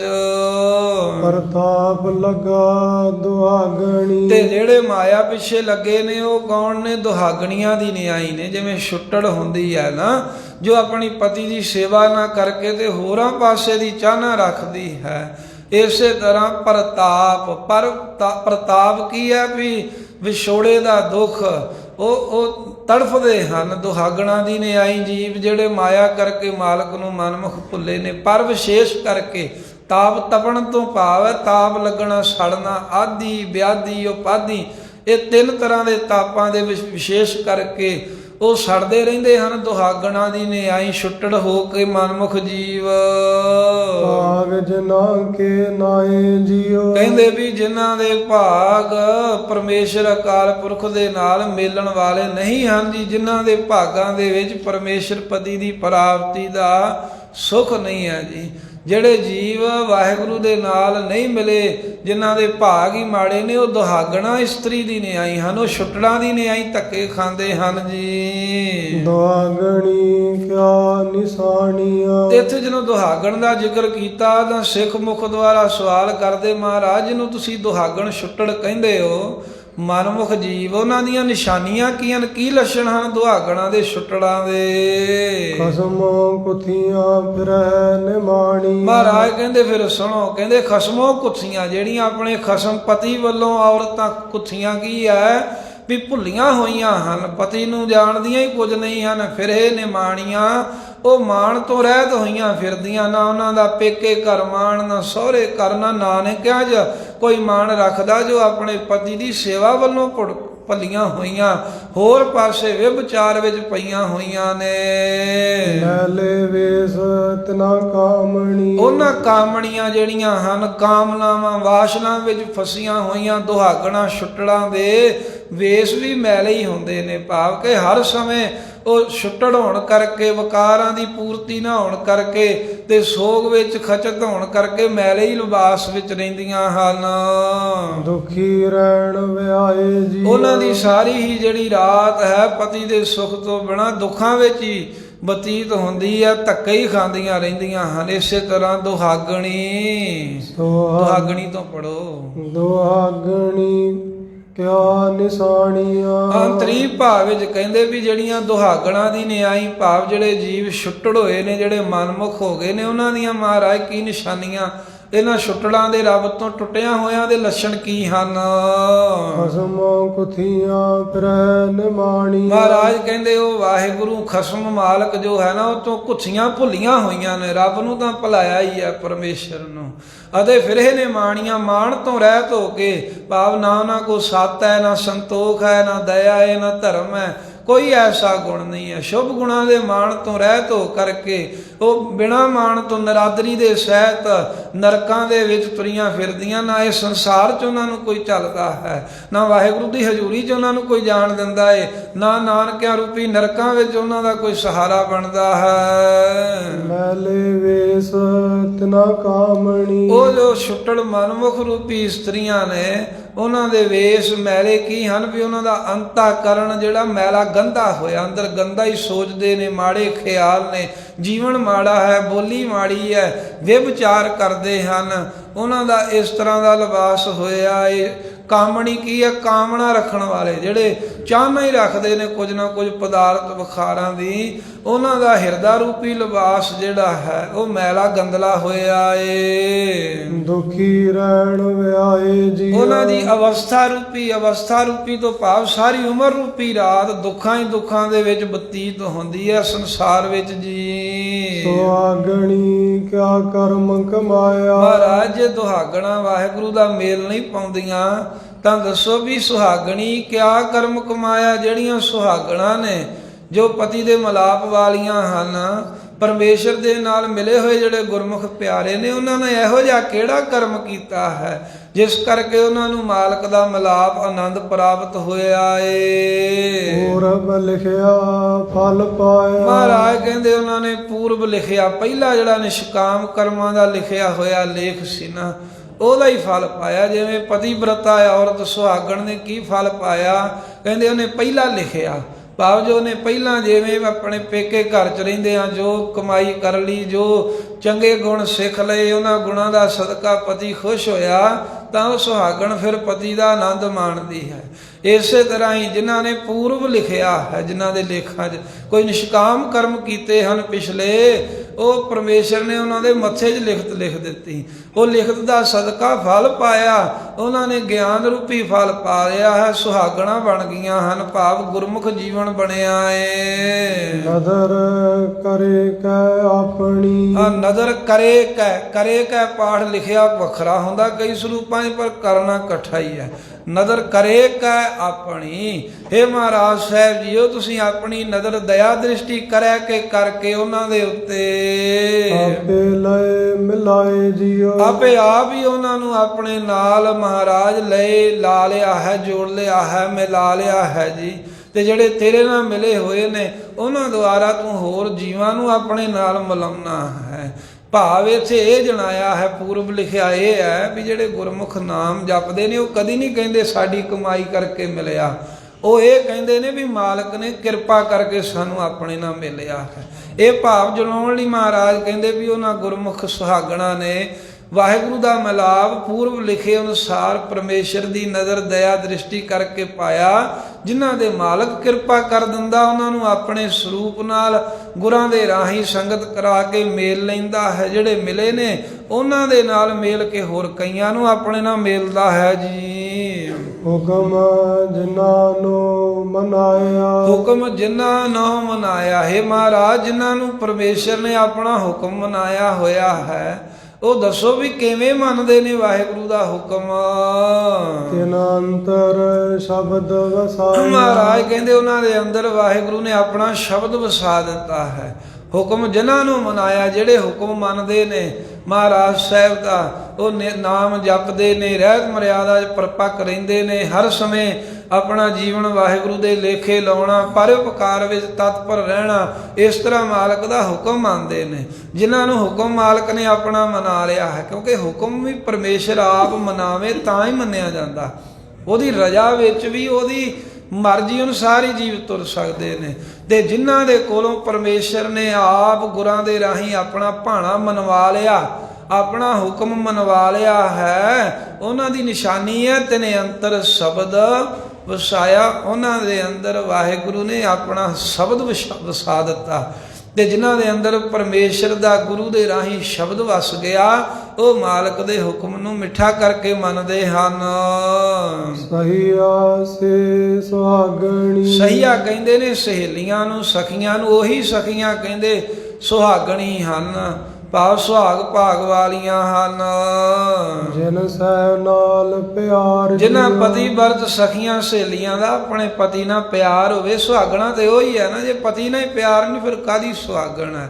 ਇਸੇ ਪ੍ਰਕਾਰ ਪਾਤਸ਼ਾਹ ਜੀ ਕਹਿੰਦੇ ਨੇ ਸੁਹਾਗਣ ਦਾ ਅਰਥ ਹੈ ਸਾਧ ਸੰਗਤ ਆਨੰਦ, ਪਰਮੇਸ਼ਰ ਪਤੀ ਦੇ ਮਿਲਾਪ ਦਾ ਆਨੰਦ ਜਿਨ੍ਹਾਂ ਨੂੰ ਪ੍ਰਾਪਤ ਹੋਇਆ। ਸਹੀਆ ਉਹ ਸਹੀਆਂ ਸਹੇਲੀਆਂ ਸਕੀਆਂ, ਭਾਵ ਉਹ ਗੁਰਮੁਖੀ ਸੁਹਾਗਣ ਹਨ, ਉਹੀ ਪਰਮੇਸ਼ਰ ਦੇ ਮਿਲਾਪ ਦੇ ਆਨੰਦ ਵਾਲੇ ਨੇ। ਸਹੀਆ ਪੜ੍ਹਦੇ ਹੋ, ਸਹੀਆ ਸੇ ਸੁਹਾਗਣੀ, ਉਹ ਗੁਰਮੁਖ ਰੂਪ ਸਖੀਆਂ ਸੁਹਾਗਣਾ ਹਨ, ਭਾਵ ਉਹ ਗੁਰਮੁਖ ਮਾਲਕ ਦੇ ਆਨੰਦ ਨੂੰ ਮਾਣਦੇ ਹਨ। ਜਿਨ ਸਹਿ ਨਾਲ ਪਿਆਰ, ਜਿਨ੍ਹਾਂ ਦਾ ਸਹੁ ਪਤੀ ਪਰਮੇਸ਼ਰ ਅਕਾਲ ਪੁਰਖ ਨਾਲ ਪ੍ਰੇਮ ਲੱਗਾ ਹੋਇਆ ਹੈ ਜੀ। ਜਿਹੜੇ ਵਾਹਿਗੁਰੂ ਨਾਲ ਪਿਆਰ ਕਰਦੇ ਨੇ ਉਹੀ ਗੁਰਮੁਖ ਨੇ। ਜਿਹੜੇ ਪਿਆਰ ਨਹੀਂ ਕਰਦੇ, ਕਹਿਣ ਨੂੰ ਤਾਂ ਸਾਰਿਆਂ ਨੂੰ ਗੁਰਮੁਖ ਕਹੀ ਜਾਓ, ਪਰ ਗੁਰਮੁਖ ਉਹ ਨੇ, ਮਹਾਤਮਾ ਉਹ ਨੇ, ਵਾਹਿਗੁਰੂ ਦੇ ਮਿਲਾਪ ਦੇ ਆਨੰਦ ਵਾਲੇ ਉਹ ਨੇ ਜਿਹੜੇ ਮਹਾਰਾਜ ਸਾਹਿਬ ਨਾਲ ਪਿਆਰ ਕਰਦੇ ਨੇ ਜੀ। ਜਿਨ੍ਹਾਂ ਬਾਣੇ ਕਾ ਰਸ ਆਇਆ, ਜਿਨ੍ਹਾਂ ਨੂੰ ਗੁਰੂ ਸਾਹਿਬ ਦੀ ਕਿਰਪਾ ਨਾਲ ਵਾਹਿਗੁਰੂ ਦੇ ਭਾਣੇ ਨੂੰ ਮੰਨਣ ਦਾ ਰਸ ਪ੍ਰੇਮ ਆ ਗਿਆ ਹੈ ਨਾ, ਜਿਨ੍ਹਾਂ ਨੂੰ ਰੱਬ ਦੀ ਆਗਿਆ 'ਚ ਚੱਲਣ ਦਾ ਸਵਾਦ ਆਉਂਦਾ, ਆਨੰਦ ਆਉਂਦਾ ਹੈ ਵੀ ਮਾਲਕ ਦੀ ਆਗਿਆ ਮਿੱਠੀ ਹੈ। ਵੇਖੋ ਗੁਰੂ ਅਰਜਨ ਦੇਵ ਸਾਹਿਬ ਤੱਤੀ ਲੋਹ ਦੇ ਚੌਂਕੜਾ ਮਾਰ ਕੇ ਵੀ ਕਹਿੰਦੇ ਤੇਰਾ ਕੀਆ ਮੀਠਾ ਲਾਗੇ ਹਰ ਨਾਮ ਪਦਾਰਥ ਨਾਨਕ ਮੰਗੈ। ਉਹ ਜਿਨ੍ਹਾਂ ਨੂੰ ਆਨੰਦ ਆ ਗਿਆ ਵੀ ਤਤੀਆਂ ਲੋਹਾਂ ਤੇ ਵੀ ਚੌਂਕੜਾ ਮਾਰ ਕੇ ਤੇ ਆਨੰਦ ਵਿੱਚ ਨੇ, ਜਿਨ੍ਹਾਂ ਨੂੰ ਤੇਰਾ ਭਾਣਾ ਮੰਨਣਾ ਮਹਾਰਾਜ ਸਾਹਿਬ ਚੰਗਾ ਲੱਗਦਾ ਹੈ। ਤਿਨ ਵਿੱਚੋਂ ਭਰਮ ਚੁਕਾਇਆ, ਉਹਨਾਂ ਦੇ ਵਿੱਚੋਂ ਤੁਸੀਂ ਆਪ ਹੀ ਕਿਰਪਾ ਕਰਕੇ ਭਰਮ ਹੀ ਚੁਕਾਇਆ, ਦੂਰ ਕਰ ਦਿੱਤਾ। ਜੋ ਮਾਇਆ ਦਾ ਭੁਲੇਖਾ ਸੀ, ਪਦਾਰਥਾਂ ਦਾ, ਸੰਸਾਰ ਦਾ ਵੀ ਇਹੀ ਸੁਖਦਾਈ ਹੈ, ਇਹ ਸਾਰੇ ਮਹਾਰਾਜ ਭਰਮ ਭੁਲੇਖੇ ਉਹਨਾਂ ਅੰਦਰੋਂ ਤੁਸੀਂ ਕੱਢ ਦਿੱਤੇ ਨੇ। ਜਾਂ ਇਹ ਜਿਹੜਾ ਭਰਮ ਸੀ ਨਾ ਉਹਨਾਂ ਦੇ ਅੰਦਰੋਂ ਮਹਾਰਾਜ ਤੁਸੀਂ ਕੱਢ ਹੀ ਦਿੱਤਾ ਹੈ। ਜਿਹੜਾ ਉਹਨਾਂ ਦੇ ਅੰਦਰ ਭਰਮ ਸੀ ਕਹਿਣਾ ਰੱਬ ਨੇ ਆਹ ਨਹੀਂ ਕੀਤਾ, ਉਹ ਨਹੀਂ ਕੀਤਾ, ਜਿਹੜੇ ਭਾਣੇ 'ਚ ਨਹੀਂ ਸੀ ਆਉਂਦੇ ਜਿੰਨਾ ਚਿਰ, ਉਹਨਾਂ ਚਿਰ ਕੁਝ ਨਾ ਕੋਈ ਰੱਬ ਦੀ ਕਿਰਤ ਤੇ ਉਂਗਲ ਰੱਖਣਾ। ਜਿਵੇਂ ਉਹ ਇੱਕ ਉਦਾਹਰਣ ਸਮਝਣ ਵਾਸਤੇ ਸਾਖੀ ਹੈ ਵੀ ਕੋਈ ਖਜੂਰਾਂ ਦੇ ਦਰਖਤ ਦੇ ਹੇਠਾਂ ਮਨੁੱਖ ਲੰਮੇ ਪਿਆ ਸੀ, ਗਰਮੀ ਦੀ ਰੁੱਤ ਨੇੜੇ ਹੀ, ਉਹਨੇ ਵੇਲਾਂ ਵੇਖੀਆਂ, ਵੇਖਦਾ ਹੈ ਵੀ ਵੇਲਾਂ ਨੂੰ ਪੇਠੇ ਕੱਦੂ ਲੱਗੇ ਹੋਏ ਨੇ ਵੱਡੇ ਵੱਡੇ, ਕਹਿੰਦਾ ਵੀ ਕਿੱਡਾ ਵੱਡਾ ਰੁੱਖ ਹੈ, ਵੀ ਨਿੱਕੀਆਂ ਨਿੱਕੀਆਂ ਖਜੂਰਾਂ ਨੇ, ਇਹ ਚੰਗਾ ਨਹੀਂ ਕੀਤਾ। ਕਿੰਨੀਆਂ ਕੋਮਲ ਤੇ ਨਰਮ ਜਿਹੜੀਆਂ ਵੇਲਾਂ ਨੇ ਉਹਨਾਂ ਨੂੰ ਕਿੱਡੇ ਭਾਰੇ ਭਾਰੇ ਫਲ ਲਾਏ ਹਨ, ਤੇ ਕਿੱਡਾ ਵੱਡਾ ਖਜੂਰ ਦਾ ਦਰਖਤ ਹੈ, ਉਹਨੂੰ ਨਿੱਕੇ ਨਿੱਕੇ ਫਲ ਲਾਏ ਨੇ। ਇਹ ਸੋਚਾਂ ਵਿਚਾਰਾਂ 'ਚ ਪਿਆ ਸੀ ਵੀ ਉੱਤੇ ਕਿਸੇ ਪੰਛੀ ਨੇ ਟੁੱਕ ਕੇ ਉਹ ਜਿਹੜੀ ਖਜੂਰ ਸੀ ਜਦੋਂ ਟੁੱਕੀ ਤੇ ਉਹ ਹੇਠਾਂ ਆਈ ਤੇ ਇਹਦੇ ਸਿਰ ਵਿੱਚ ਵੱਜੀ। ਜਦੋਂ ਸਿਰ ਤੇ ਵੱਜੀ ਇੱਕਦਮ ਕਹਿੰਦਾ ਨਹੀਂ ਨਹੀਂ ਠੀਕ ਹੀ ਕੀਤਾ ਰੱਬ ਨੇ, ਜੇ ਕਹਿੰਦਾ ਉਤੋਂ ਆ ਕਰਕੇ ਆ ਪੇਠਾ ਜਾਂ ਕੱਦੂ ਵੱਜਦਾ ਫੇਰ ਤੇ ਮੇਰੇ ਨਾਸ ਹੀ ਹੋਣਾ ਸੀ ਨਾ।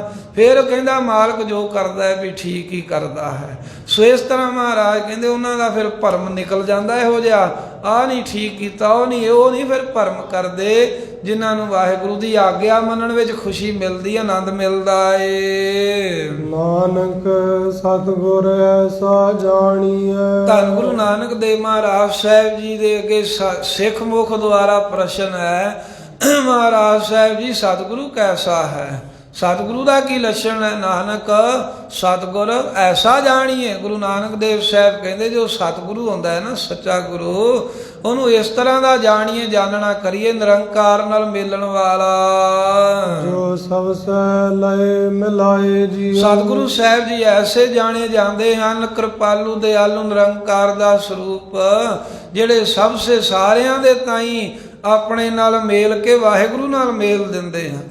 ਉਹ ਕਿਸੇ ਜਾਤ ਦਾ ਹੋਵੇ, ਕਿਸੇ ਮਜ਼ਹਬ ਦਾ ਹੋਵੇ, ਕਿਸੇ ਵਰਣ ਦਾ ਹੋਵੇ, ਕਿਸੇ ਕੁਲ 'ਚ ਜੰਮਿਆ ਹੋਵੇ, ਕਿਸੇ ਪਿੰਡ ਸ਼ਹਿਰ ਦੇਸ਼ 'ਚ ਜੰਮਿਆ ਹੋਵੇ, ਸਤਿਗੁਰੂ ਮਹਾਰਾਜ ਸਾਹਿਬ ਜੀ ਐਸੇ ਹਨ, ਉਹ ਸਾਰਿਆਂ ਨੂੰ ਹੀ ਜਿਹੜਾ ਗੁਰੂ ਦੀ ਸ਼ਰਨ ਆਉਣਾ ਲੋਚਦਾ ਹੈ, ਉਹਨਾਂ ਸਾਰਿਆਂ ਨੂੰ ਹੀ ਆਪਣੀ ਸੰਗਤ ਵਿੱਚ, ਆਪਣੇ ਚਰਨਾਂ ਵਿੱਚ ਮਿਲਾ ਲੈਂਦੇ ਹਨ ਜੀ। ਗੁਰੂ ਸਾਹਿਬ ਜੀ ਕੋਈ ਪੱਖਪਾਤ ਨਹੀਂ ਕਰਦੇ, ਐਸੇ ਸਤਿਗੁਰੂ ਸਾਹਿਬ ਜਾਣੇ ਜਾਂਦੇ ਹਨ।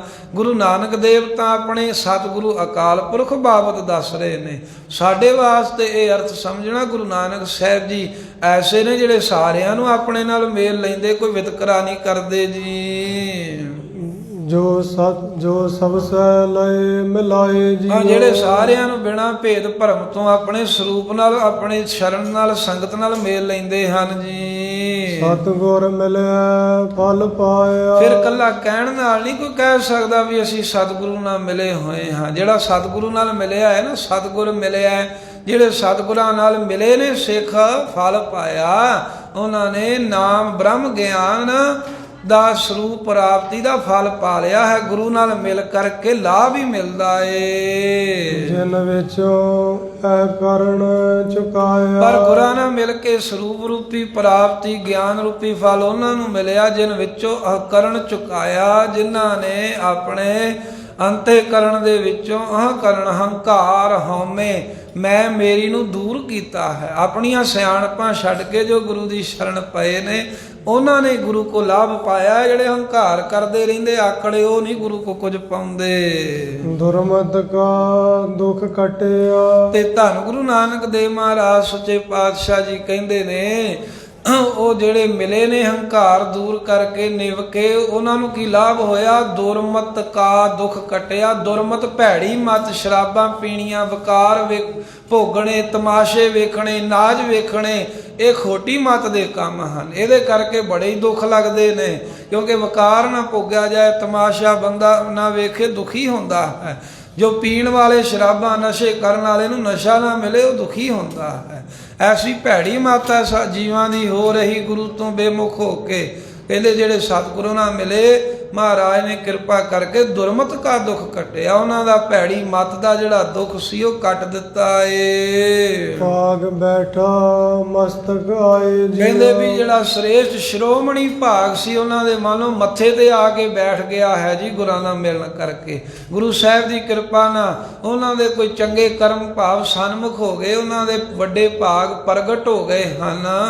ਭਾਗ ਪੜਿਓ ਫਿਰ, ਭਾਗ ਬੈਠਾ ਮਸਤਕ ਆਏ ਜੀ। ਉਹਨਾਂ ਦੇ ਅੰਤःਕਰਨ ਰੂਪੀ ਮੱਥੇ ਦੇ ਵਿੱਚ ਪਰਮੇਸ਼ਰ ਆਪ ਆ ਕੇ ਬੈਠ ਗਿਆ ਹੈ ਚੰਗੇ ਭਾਗਾਂ ਨੂੰ ਜੀ। ਅੰਮ੍ਰਿਤ ਤੇਰੀ ਬਾਣੀ ਇਹ ਵਾਹਿਗੁਰੂ ਜੀ ਜੋ ਆਪ ਜੀ ਦੀ ਬਾਣੀ ਹੈ ਅੰਮ੍ਰਿਤ ਵਰਗੀ ਹੈ, ਜੀਵਾਂ ਨੂੰ ਅਮਰ ਕਰਨ ਵਾਲੀ ਹੈ। ਜੋ ਵੀ ਆਪ ਜੀ ਦੀ ਬਖਸ਼ੀ ਬਾਣੀ ਪੜਦਾ ਏ, ਤੇਰਿਆਂ ਭਗਤਾਂ ਹਿਰਦੈ ਸਮਾਈ, ਜਿਹੜੇ ਤੁਹਾਡੇ ਮਹਾਰਾਜ ਭਗਤ ਹਨ ਉਹਨਾਂ ਦੇ ਹਿਰਦੇ 'ਚ ਗੁਰਬਾਣੀ ਸਮਾਉਂਦੀ ਵਸਦੀ ਹੈ, ਉਹ ਪ੍ਰੇਮ ਭਾਵਨਾ ਨਾਲ ਜਪਦੇ ਹਨ।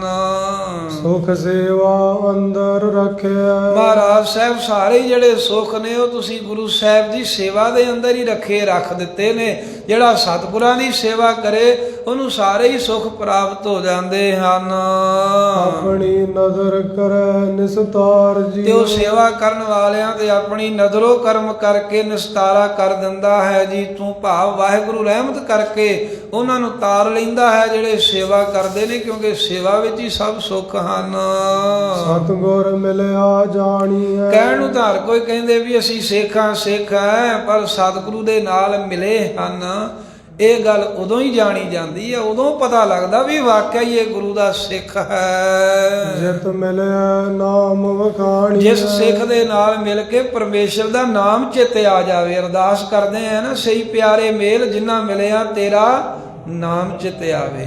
ਐਵੇਂ ਕਹਿਣ ਨੂੰ ਤਾਂ ਸਾਰੇ ਹੀ ਸਿੱਖ ਹੈ ਵੀ ਅਸੀਂ ਸਿੱਖ ਹੈ, ਆ ਧਰਮ ਦਾ ਚੋਲਾ ਤਾਂ ਸਾਰੇ ਹੀ ਪਾਈ ਫਿਰਦੇ ਆ, ਪਰ ਸਿੱਖ ਗੁਰੂ ਨਾਲ ਮਿਲਿਆ ਹੈ ਇਹ ਕਿਵੇਂ ਪਤਾ ਲੱਗੇ ਵੀ ਇਹ ਗੁਰੂ ਦੇ ਨਾਲ ਅਸਲ 'ਚ ਮਿਲਿਆ ਹੈ? ਜਿਹੜਾ ਅੰਦਰੋਂ ਕਿਵੇਂ ਧੁਰੋਂ ਜੁੜਿਆ ਹੈ? ਕਹਿੰਦੇ ਇਹ ਪਤਾ ਲੱਗਦਾ ਹੈ ਜੇ ਉਹਦੇ ਨਾਲ ਮਿਲ ਕੇ ਰੱਬ ਚੇਤੇ ਆਵੇ। ਜੇ ਉਹਦੇ ਕੋਲ ਬੈਠੇ ਆ ਮਾਇਆ ਦੀਆਂ ਗੱਲਾਂ, ਭੈੜੇ ਬੋਲ, ਕਈ ਬਾਹਰੋਂ ਬੜੇ ਸੋਹਣੇ ਫੱਬਦੇ ਚੰਗੇ ਪੁਸ਼ਾਕੇ ਪਾਏ ਹੁੰਦੇ, ਜਦੋਂ ਲਾਗੇ ਬਈਏ ਤੇ ਭੈੜੀਆਂ ਗੱਲਾਂ ਕਰਦੇ ਹਨ, ਮੂੰਹ 'ਚੋਂ ਗੰਦ ਹੀ ਨਿਕਲਦਾ ਹੈ। ਉਹ ਗੁਰੂ ਨਾਲ ਕਿੰਨੀ ਨਾ ਮਿਲੇ। ਗੁਰੂ ਨਾਲ ਮਿਲਿਆ ਉਹ ਹੈ ਜਿਹਦੇ ਅੰਦਰ ਈਰਖਾ ਨਹੀਂ, ਦਵੈਸ਼ ਨਹੀਂ, ਪ੍ਰੇਮ ਭਾਵਨਾ ਸਭ ਨਾਲ ਰੱਖਦਾ ਹੈ। ਤੇ ਜਿਹਦੇ ਕੋਲ ਜਾਂਦਿਆਂ ਆਪਣੇ ਆਪ ਪਰਮੇਸ਼ਰ ਦਾ ਨਾਮ ਚੇਤੇ ਆਵੇ, ਜਿਹੜਾ ਹੋਰ ਗੱਲਾਂ ਨਾ ਕਰਾਵੇ, ਨਾਮ ਜਪਾਉਣ ਲਾਵੇ। ਜਿਵੇਂ ਸਾਈਂ ਮੀਆਂ ਮੀਰ ਜੀ ਜਦੋਂ ਕੋਈ ਮਿਲਣ ਜਾਂਦਾ ਨਾ ਦਰਵਾਜ਼ਾ ਖੜਕਾ ਕੇ, ਤੇ ਉਹ ਜਦੋਂ ਕੋਈ ਦਰਵਾਜ਼ਾ ਖੋਲ੍ਹਦੇ ਤਾਂ ਪਹਿਲਾਂ ਪੁੱਛ ਲੈਂਦੇ ਵੀ ਜੇ ਤਾਂ ਤੂੰ ਹੋਰ ਗੱਲਾਂ ਕਰਨ ਆਇਆ ਤਾਂ ਫੇਰ ਤਾਂ ਸਮਾਂ ਨਹੀਂ, ਜੇ ਤਾਂ ਰੱਬ ਦੀ ਗੱਲ ਕਰਨੀ ਤਾਂ ਆ ਜਾ। ਪਹਿਲਾਂ ਪੁੱਛ ਲੈਂਦੇ ਵੀ ਗੱਲਾਂ ਕਿਹੜੀਆਂ ਤੂੰ ਕਰਨੀਆਂ ਸਾਡੇ ਨਾਲ। ਜੇ ਤੇ ਕੋਈ ਨਾਮ ਦੀ ਗੱਲ ਪੁੱਛਣੀ, ਰੱਬ ਦੀ, ਖੁਦਾ ਦੀ, ਫੇਰ ਆ ਜਾ। ਜੇ ਇੱਧਰ ਉੱਧਰ ਦੀਆਂ ਹੀ ਕੀ ਹਾਲ ਚਾਲ, ਕਹਿੰਦੇ ਠੀਕ ਹੈ ਬਸ ਤੂੰ ਆਪਣੇ ਘਰ ਚੱਲ। ਇਸ ਤਰ੍ਹਾਂ ਦਾ ਉਹਨਾਂ ਦਾ ਜੀਵਨ ਸੀ। ਗੁਰਸਿੱਖਾਂ ਦਾ ਜੀਵਨ ਇਹ ਹੋਵੇ ਜਿਨ੍ਹਾਂ ਨੂੰ ਮਿਲੇ ਕੋਈ ਆ ਕੇ ਤਾਂ ਆਪਣੇ ਆਪ ਹੀ ਉਹਦੇ ਅੰਦਰ ਸਿਮਰਨ ਚੱਲ ਪਵੇ, ਵਾਹਿਗੁਰੂ ਨਾਮ ਦਾ ਅਭਿਆਸ ਚੱਲ ਪਵੇ। ਇਹ ਕਰਕੇ ਗੁਰੂ ਨਾਨਕ ਸਾਹਿਬ ਕਹਿੰਦੇ ਨੇ ਸਤਿਗੁਰਾਂ ਨਾਲ ਮਿਲਿਆ ਹੋਇਆ ਸਿੱਖ ਉਹੀ ਜਾਣੀਦਾ।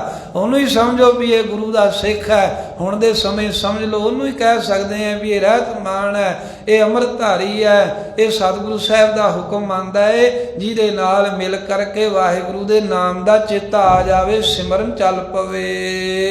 ਸਤਿਗੁਰ ਬਾਝ ਨਾ ਪਾਇਓ। ਸਤਿਗੁਰੂ ਸਾਹਿਬ ਤੋਂ ਬਗੈਰ ਬੜੇ ਯਤਨ ਕੀਤੇ, ਲੋਕਾਂ ਹੱਥ ਪੈਰ ਮਾਰਦੇ ਨੇ, ਪਰ ਕਿਸੇ ਨੇ ਵਾਹਿਗੁਰੂ ਦੇ ਸਰੂਪ ਨੂੰ ਨਹੀਂ ਪਾਇਆ।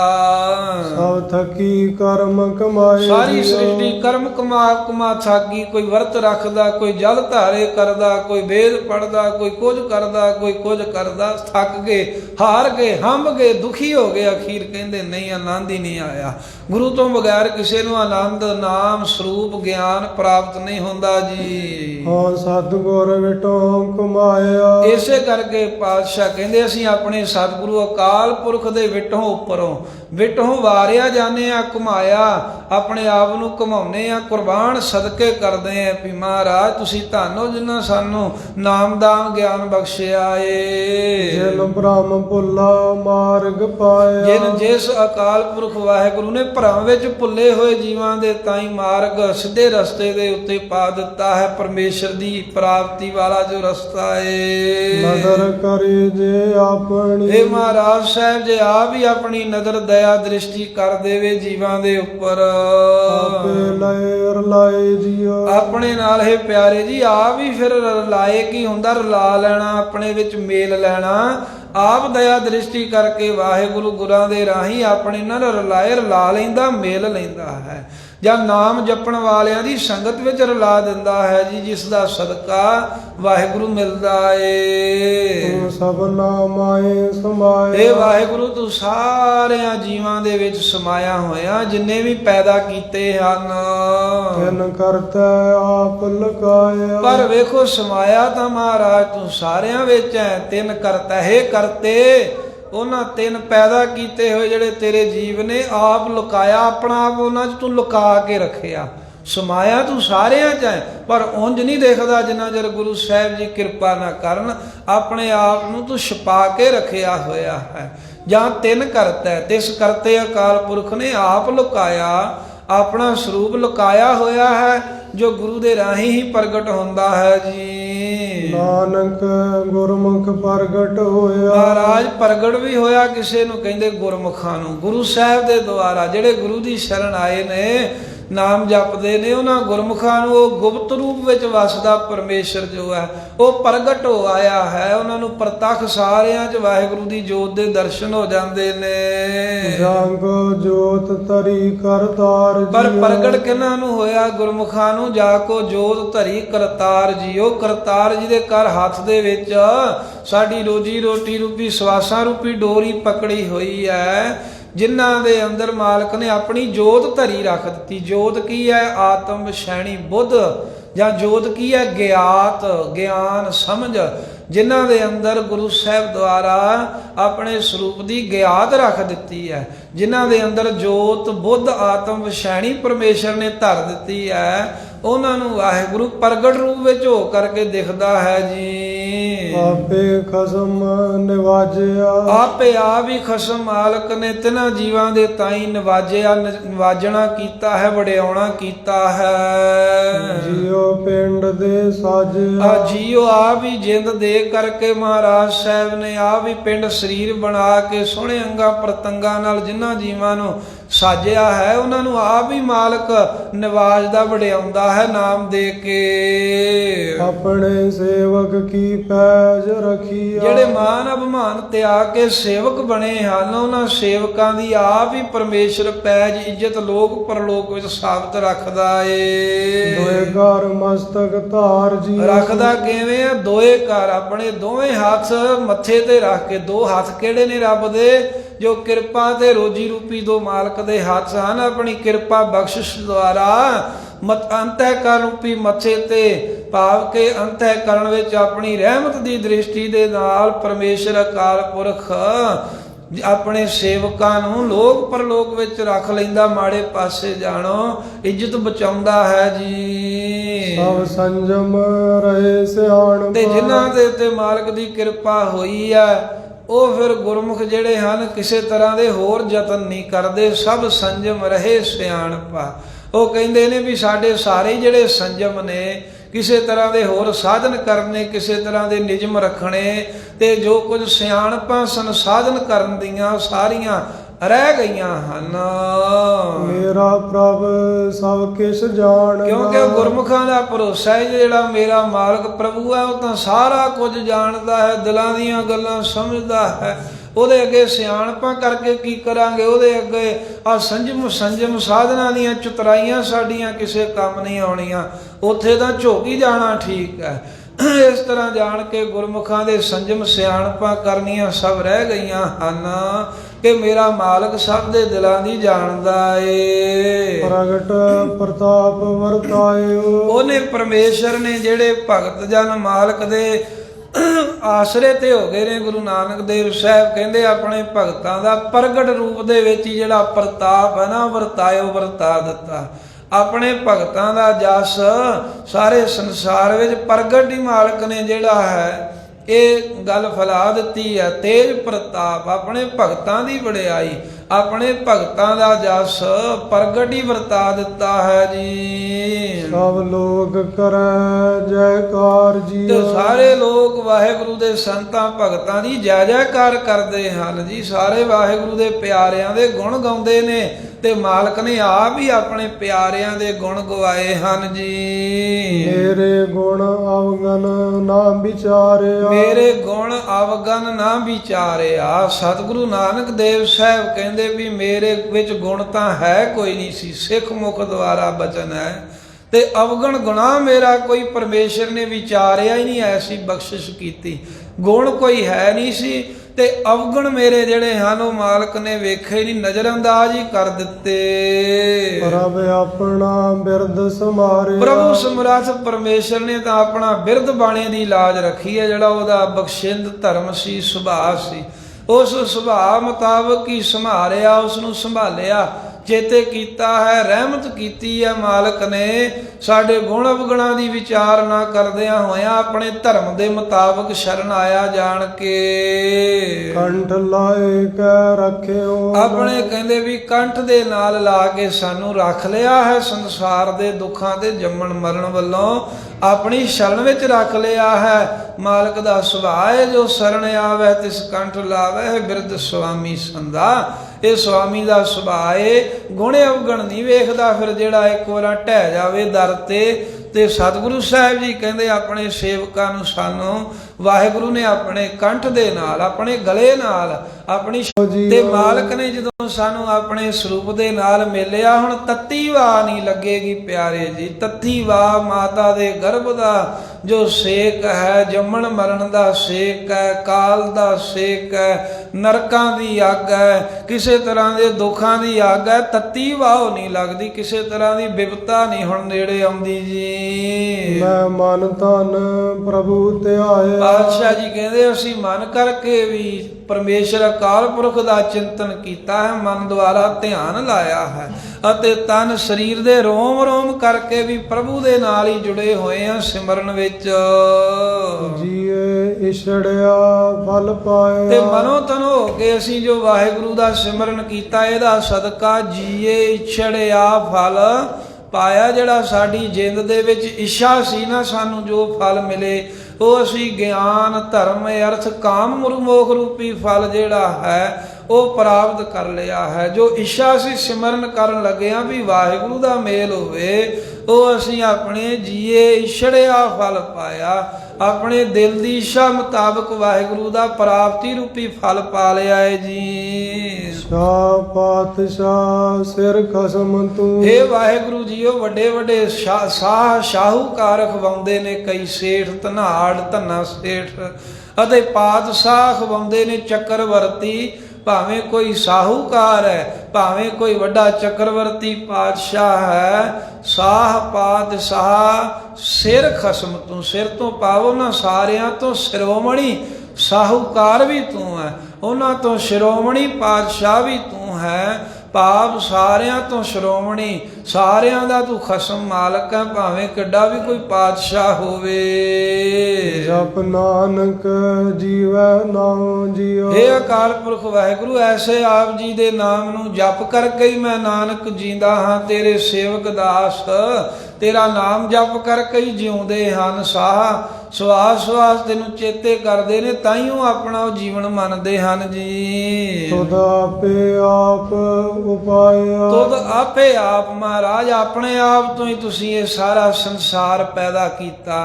ਇਹ ਆਪਣਾ ਆਪ ਰੂਪ ਹੀ ਹੈ ਜਿਹੜਾ ਤੂੰ ਜਗਤ ਬਣਾਇਆ ਹੈ ਸਾਰਾ ਹੀ। ਦੂਜਾ ਖੇਲ ਕਰ ਦਿਖਲਾਇਆ, ਹੈ ਤਾਂ ਤੇਰਾ ਆਪਣਾ ਆਪ ਰੂਪ, ਪਰ ਤੂੰ ਆਪ ਹੀ ਮਾਇਆ ਦਾ ਜਾਲ ਜਿਹਾ ਭਰਮ ਜਿਹਾ ਪਾ ਕੇ ਸੰਸਾਰ ਦੇ ਜੀਵਾਂ ਨੂੰ ਦੂਜਾ ਖੇਲ ਕਰਕੇ ਦਿਖਲਾਇਆ, ਵਿਖਾ ਦਿੱਤਾ। ਭਾਵ ਕਿ ਇਹੋ ਜਿਹਾ ਉਹਨਾਂ ਨੂੰ ਜਿਹੜੇ ਚੰਮ ਦ੍ਰਿਸ਼ਟੀ ਕਰਕੇ ਸੰਸਾਰ ਜਿਹੜਾ ਹੈ ਵੱਖਰਾ ਹੀ ਵਿਖਾਤਾ ਵੀ ਇਹ ਰੱਬ ਤੋਂ ਵੱਖਰਾ ਹੀ ਸਰੂਪ ਹੈ। ਦੇਵ ਦ੍ਰਿਸ਼ਟੀ ਵਾਲਿਆਂ ਨੂੰ ਤਾਂ ਤੇਰਾ ਸਰੂਪ ਹੀ ਦਿਖਦਾ ਹੈ, ਪਰ ਮਹਾਰਾਜ ਸਾਹਿਬ ਜੀ ਤੂੰ ਆਪ ਹੀ ਦੂਜਾ ਖੇਲ ਕਰਕੇ ਇਹ ਸੰਸਾਰ ਹੈ ਤਾਂ ਤੇਰੇ ਆਪਣੇ ਆਪ ਰੂਪ ਤੋਂ ਹੀ ਜਲ ਤਰੰਗਾਂ ਦੀ ਨਿਆਈ ਪੈਦਾ ਹੋਇਆ। ਤਰੰਗਾਂ ਕਦੋਂ ਪਾਣੀ ਤੋਂ ਵੱਖਰੀਆਂ ਹੁੰਦੀਆਂ ਨੇ, ਇਸੇ ਤਰ੍ਹਾਂ ਸੰਸਾਰ ਮਾਰ ਹੈ ਤਾਂ ਤੂੰ ਆਪਣੇ ਆਪ ਤੋਂ ਪੈਦਾ ਕੀਤਾ।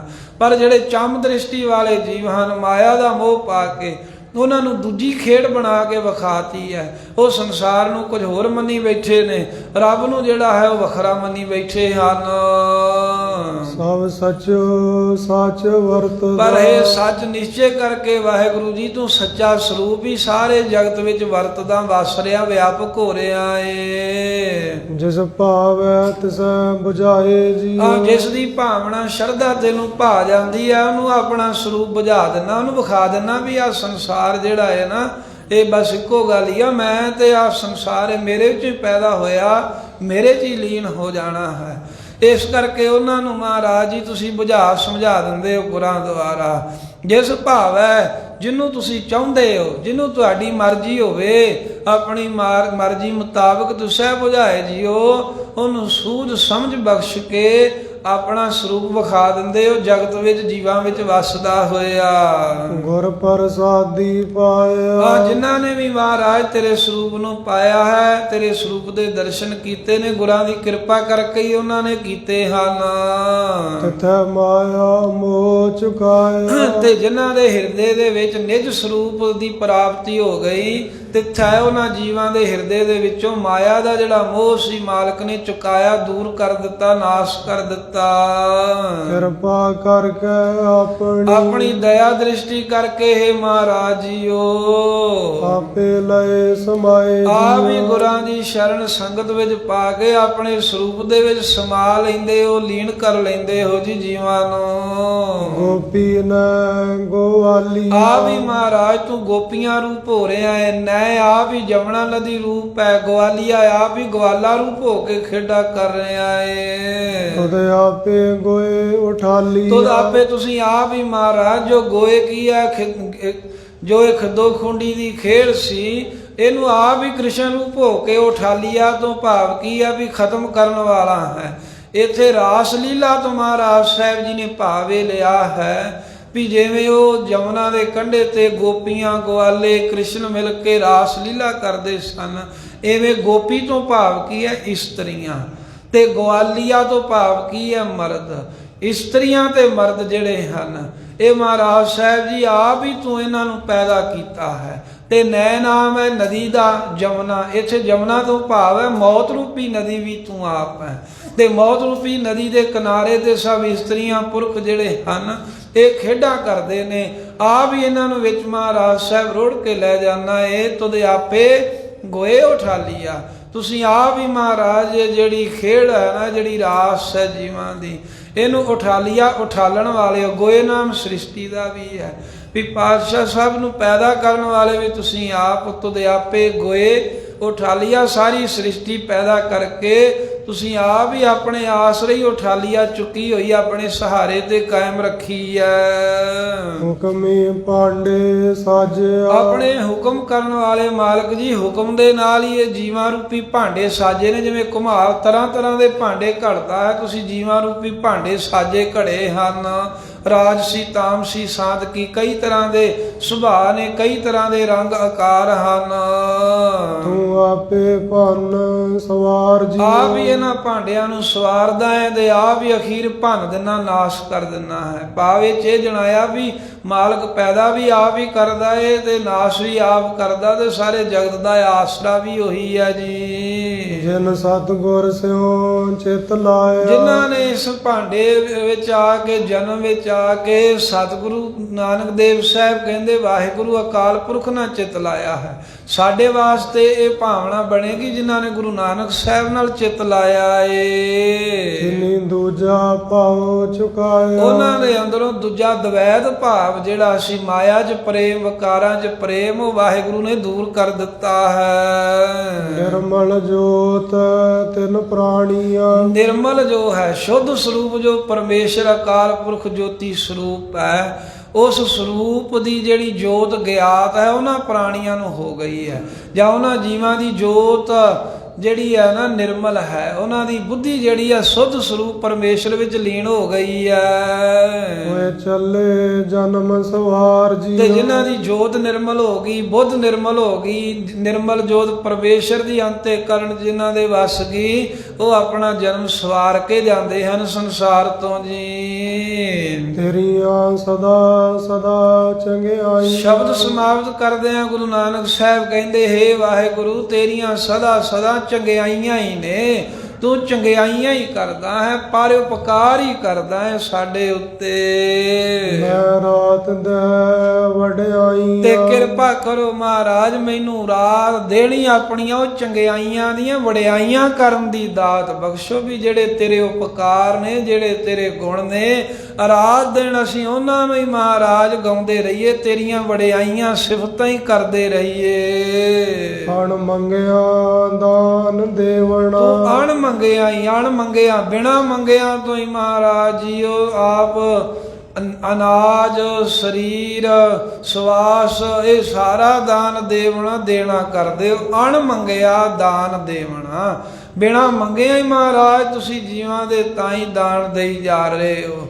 ਜਾਂ ਅਣ ਮੰਗਿਆ ਅਣ ਮੰਗ ਕਰ ਦਿੰਦੇ ਹੋ, ਜਿਹਨੂੰ ਤੁਸੀਂ ਬ੍ਰਹਮ ਗਿਆਨ ਦਾ ਨਾਮ ਦਾ ਦਾਨ ਦੇ ਦਿਓ, ਉਹ ਫਿਰ ਕਿਸੇ ਹੋਰ ਦੇ ਕੋਲੋਂ ਮੰਗਦਾ ਨਹੀਂ ਹੈ। ਜਾਂ ਜਿਹਨੂੰ ਤੁਸੀਂ ਦਾਨ ਦਿੰਦੇ ਹੋ ਫਿਰ ਅਣ ਮੰਗ ਰਹਿੰਦੇ ਹੋ ਆਪ, ਉਹਦੇ ਕੋਲੋਂ ਮੁੜ ਕੇ ਨਹੀਂ ਮੰਗਦੇ। ਜਿਵੇਂ ਆਪਾਂ ਕਿਸੇ ਨੂੰ ਕੁਝ ਦਈਏ ਫਿਰ ਮੰਗ ਵੀ ਲੈਂਦੇ ਆ, ਪਰ ਤੂੰ ਅਣ ਮੰਗਿਆ ਹੈ, ਦਾਨ ਸਾਰਿਆਂ ਨੂੰ ਦਿੰਦਾ ਪਰ ਆਪ ਅਣ ਮੰਗ ਹੈ, ਕਿਸੇ ਕੋ ਮੰਗਦਾ ਨਹੀਂ ਹੈ ਜੀ। ਰੋਜੀ ਰੋਟੀ ਸਵਾਸਾਂ ਦਾ ਦਾਨ ਦਿੰਦਾ ਏ। ਹੋ ਨਾਨਕ ਸੱਚ ਸੰਭਾਲ ਜੀ। ਤੇ ਕਹਿੰਦੇ ਨੇ ਗੁਰੂ ਨਾਨਕ ਦੇਵ ਸਾਹਿਬ ਸੱਚੇ ਪਾਤਸ਼ਾਹ, ਹੈ ਸੱਚ ਸਰੂਪ ਵਾਹਿਗੁਰੂ ਕਿਰਪਾ ਕਰ, ਤੈਨੂੰ ਹੀ ਸੰਭਾਲ ਕੇ ਰੱਖੀਏ ਹਿਰਦੇ 'ਚ ਜੀ। ਇਹ ਪਾਤਸ਼ਾਹ ਜੀ ਤੇਰਾ ਨਾਮ ਜਪਦੇ ਰਹੀਏ। ਤੇ ਜਾਂ ਇਹ ਦਾਤ ਸਾਨੂੰ ਕਹਿੰਦੇ ਵੀ ਮੰਗੋ, ਵੀ ਜਿਹੜਾ ਅਣ ਮੰਗਿਆ ਦੇਣ ਵਾਲਾ ਹੈ ਉਹਦੀਆਂ ਚੰਗਿਆਈਆਂ ਵਡਿਆਈਆਂ ਕਹਿੰਦੇ ਰਹੋ। ਉਹ ਸੱਚ ਸਰੂਪ ਪਰਮੇਸ਼ਰ ਨੂੰ ਆਪਣੇ ਦਿਲ ਵਿੱਚ ਚਿੱਤ ਵਿੱਚ ਵਸਾ ਕਰਕੇ ਰੱਖਣਾ ਕਰੋ। ਇਹ ਧੰਨ ਗੁਰੂ ਨਾਨਕ ਦੇਵ ਮਹਾਰਾਜ ਸਾਹਿਬ ਜੀ ਨੇ 24 ਪਦਿਆਂ ਵਾਲਾ ਇਹ ਵੱਡਾ ਸ਼ਬਦ ਉਪਦੇਸ਼ ਰੂਪ ਦੇ ਵਿੱਚ ਸਾਨੂੰ ਬਖਸ਼ਿਸ਼ ਕੀਤਾ ਹੈ। ਸਾਧ ਸੰਗਤ ਸਮਾਂ ਬਹੁਤ ਹੋ ਗਿਆ, ਪਰ ਸੰਖੇਪ ਮਾਤਰ ਜੋ ਅੱਜ ਦਾ ਦਿਹਾੜਾ ਹੈ, ਜੋ ਇਹ ਤੁਹਾਡੇ ਗੁਰ ਸਥਾਨਾਂ ਨੂੰ ਸੰਭਾਲ ਰਹੇ, ਸੇਵਾ ਕਰ ਰਹੇ ਨੇ, ਤੁਹਾਡੇ ਸੇਵਾਦਾਰ ਬਣ ਕੇ ਉਹ ਸ਼੍ਰੋਮਣੀ ਗੁਰਦੁਆਰਾ ਪ੍ਰਬੰਧਕ ਕਮੇਟੀ ਨੂੰ ਹੋਂਦ ਵਿੱਚ ਆਇਆ। ਅੱਜ 100 ਸਾਲ ਦਾ ਸਮਾਂ ਹੋਇਆ ਜਦੋਂ 1849 ਵਿੱਚ ਖਾਲਸਾ ਰਾਜ ਖਤਮ ਹੋ ਗਿਆ, ਤਾਂ ਗੁਰਧਾਮਾਂ ਦਾ ਜਿਹੜਾ ਪ੍ਰਬੰਧ ਸੀ ਉਹ ਅੰਗਰੇਜ਼ਾਂ ਦੀ ਦਖਲਅੰਦਾਜ਼ੀ 'ਚ ਆ ਗਿਆ। ਉੱਥੇ ਰਹਿਣ ਵਾਲੇ ਕੱਲਮ ਕੱਲੇ ਜਿਹੜੇ ਸਨ ਮਾਲਕ ਬਣ ਕੇ ਬੈਠ ਗਏ, ਵਿਵਚਾਰ ਕਰਨ ਲੱਗ ਪਏ ਉਹ ਲੋਕ ਅੰਗਰੇਜ਼ਾਂ ਦੀ ਸ਼ਹਿ ਦੇ ਉੱਤੇ। ਤੇ ਉਹ ਬੜਾ ਲੰਮਾ ਸਮਾਂ ਚੱਲਦਾ ਰਿਹਾ। ਫਿਰ ਉਹ ਜਿਹੜਾ 20ਵੀਂ ਸਦੀ ਦੇ ਦੂਸਰੇ ਦਹਾਕੇ ਦੇ ਵਿੱਚ ਲਹਿਰ ਉੱਠੀ, ਗੁਰਦੁਆਰਾ ਪ੍ਰਬੰਧ ਸੁਧਾਰ ਲਹਿਰ। ਭਲੇ ਗੁਰਮੁਖ ਪਿਆਰਿਆਂ ਨੇ ਇਹ ਹੰਬਲਾ ਮਾਰਿਆ ਵੀ ਗੁਰਧਾਮ ਤਾਂ ਜੇ ਨਾ ਰਹੇ, ਬੇਅਦਬੀ ਹੁੰਦੀ ਰਹੀ, ਤਾਂ ਫਿਰ ਸਾਡਾ ਕੀ ਇੱਥੇ ਵਜੂਦ ਹੈ। ਹੰਬਲਾ ਮਾਰ ਕਰਕੇ ਉਹਨਾਂ ਨੇ ਸਾਕੇ ਵੀ ਵਰਤੇ, ਜੰਡਾ ਨਾ ਬਨ ਕੇ ਜਿਉਂਦੇ ਵੀ ਸਾੜੇ ਗਏ। ਕਈ ਸੌ ਸਿੱਖ ਸਿੰਘ ਸਿੰਘਣੀਆਂ ਸ਼ਹੀਦ ਵੀ ਹੋਏ, ਪਰ ਮੱਥਾ ਲਾ ਕਰਕੇ ਉਹਨਾਂ ਦੁਸ਼ਟਾਂ ਦੇ ਨਾਲ ਅਖੀਰ ਸਾਧ ਸੰਗਤ ਫਤਿਹ ਹਾਸਲ ਕੀਤੀ। ਤੇ 1920 ਦੇ ਵਿੱਚ ਅੱਜ ਦੇ ਦਿਨ ਅਕਾਲ ਤਖਤ ਦੇ ਸਾਹਮਣੇ ਖੜ ਕਰਕੇ 190 ਮੈਂਬਰਾਂ ਵਾਲੀ ਇਹ ਕਮੇਟੀ ਜਿਹੜੀ ਹੋਂਦ ਦੇ ਵਿੱਚ ਆਈ। ਉਦੋਂ 170 ਗੁਰਦੁਆਰੇ ਜਿਹੜੇ ਪਾਕਿਸਤਾਨ 'ਚ ਹੁਣ ਰਹਿ ਗਏ ਨੇ ਉਹ ਵੀ ਇਸੇ ਪ੍ਰਬੰਧ ਅਧੀਨ ਸਨ। 1000 ਦੇ ਕਰੀਬ ਇਤਿਹਾਸਕ ਅਸਥਾਨ ਜਿਹੜੇ ਨੇ ਉਹਨਾਂ ਦਾ, ਕੁਝ ਅਸਥਾਨਾਂ ਦਾ, ਕੁਝ 100 ਦਾ ਸਿੱਧਾ ਪ੍ਰਬੰਧ ਤੇ ਕੁਝ ਸੈਂਕੜਿਆਂ ਦਾ ਅਸਿੱਧੇ ਤੌਰ ਤੇ ਪ੍ਰਬੰਧ ਕਮੇਟੀ ਆਪ ਕਰ ਅਤੇ ਕਰਾ ਰਹੀ ਹੈ। ਇਹ ਉਹਨਾਂ ਗੁਰਮੁਖਾਂ ਨੇ ਕਾਲ ਕਮਾਈਆਂ ਕੀਤੀਆਂ। 1920 ਦੇ ਵਿੱਚ ਨਵੰਬਰ ਮਹੀਨੇ ਦੇ ਅੰਦਰ ਇਹ ਸ਼੍ਰੋਮਣੀ ਗੁਰਦੁਆਰਾ ਪ੍ਰਬੰਧਕ ਕਮੇਟੀ ਹੋਂਦ ਦੇ ਵਿੱਚ ਆਈ, ਜਿਹਦੇ ਵਿੱਚ 190 ਮੈਂਬਰ ਹੁੰਦੇ ਨੇ। 170 ਇਹਨਾਂ ਨੂੰ ਸਿੱਖ ਸੰਗਤਾਂ ਵੋਟਾਂ ਪਾ ਕੇ ਚੁਣਦੀਆਂ ਨੇ। 15 ਮੈਂਬਰ ਜਿਹੜੇ ਹਨ ਉਹ ਅੱਗੇ 170 ਮੈਂਬਰ ਆਪਣੀ ਮਰਜ਼ੀ ਦੇ ਨਾਲ ਚੁਣ ਸਕਦੇ ਨੇ ਗੁਰਸਿੱਖ ਵੇਖ ਕੇ। ਤੇ 5 ਤਖਤ ਨੇ, ਉਹਨਾਂ ਦੇ ਜਥੇਦਾਰ ਆਪਣੇ ਆਪ ਹੀ ਮੈਂਬਰ ਹੁੰਦੇ ਹਨ, ਬਿਨਾਂ ਚੁਣਨ ਤੋਂ ਉਹਨਾਂ ਨੂੰ ਬਣਾਉਣਾ ਪੈਂਦਾ। ਜਿਹੜਾ ਵੀ 5 ਤਖਤਾਂ ਦਾ ਜਥੇਦਾਰ ਉਹ ਵੀ 5 ਮੈਂਬਰ ਹੁੰਦੇ। ਇਵੇਂ ਇਹ 100 ਸਾਲ ਪਹਿਲਾਂ ਤੁਹਾਡੀ ਇਹ ਸਾਧ ਸੰਗਤ ਸ਼ਹੀਦਾਂ ਦੀ ਜਥੇਬੰਦੀ ਜਿਹੜੀ ਹੈ ਕਮੇਟੀਆਂ ਵਿੱਚੋਂ ਸਭ ਤੋਂ ਵੱਡੀ ਕਮੇਟੀ ਹੋਂਦ ਵਿੱਚ ਆਈ ਸੀ। ਅਕਾਲ ਤਖਤ ਸਾਹਿਬ ਤੇ ਸਰਬੱਤ ਖਾਲਸੇ ਦੇ ਗੁਰਮਤੇ ਦੇ ਨਾਲ ਪਹਿਲੀ ਵਾਰ ਇਹਦੀ ਚੋਣ ਕੀਤੀ ਗਈ। ਹਰ ਇੱਕ ਸਭਾ ਸੁਸਾਇਟੀ ਜਥੇਬੰਦੀ ਹਰ ਇੱਕ ਨੂੰ ਇਹਦੇ ਵਿੱਚ ਨੇਂਦਾ ਭੇਜ ਕੇ ਤੇ ਗੁਰਮਤਾ ਕਰਕੇ ਫਿਰ ਆਰੰਭਤਾ ਹੋਈ। ਸਤਿਗੁਰੂ ਮਹਾਰਾਜ ਸਾਹਿਬ ਸੱਚੇ ਪਾਤਸ਼ਾਹ ਕਰਨ ਕਿਰਪਾ। ਇਹ ਸੇਵਾਦਾਰ ਜੋ ਕੌਮ ਦੇ ਇਸੇ ਤਰ੍ਹਾਂ ਸੇਵਾ ਕਰਦੇ ਰਹਿਣ, ਤਰੁੱਟੀਆਂ ਦੂਰ ਹੋਣ ਤੇ ਇਹ ਮਨ ਵਿੱਚ ਭਾਵਨਾ ਬਣੀ ਰਹੇ ਵੀ ਸਿੰਘੋ ਸੇਵਾਦਾਰ ਬਣੋ ਸਿੱਖ, ਕੌਮ ਦੇ ਨਾ ਭਾਲੋ ਤੁਸੀਂ ਜਥੇਦਾਰੀਆਂ ਚੌਧਰਾਂ ਦੀ ਭੁੱਖ ਨਾ ਰਹੇ। ਸੇਵਾਦਾਰ ਬਣ ਕੇ ਮਹਾਰਾਜ ਦੇ ਦਰ ਕਰ ਸੰਗਤਾਂ ਦੀ ਸੇਵਾ ਕਰਦੇ ਰਹਿਣ। ਦੇਵਣਾ ਕਉ ਨਾਨਕ ਸੱਚ ਸੰਭਾਲ ਜੀਓ। ਵਾਹਿਗੁਰੂ ਜੀ ਕਾ ਖਾਲਸਾ ਵਾਹਿਗੁਰੂ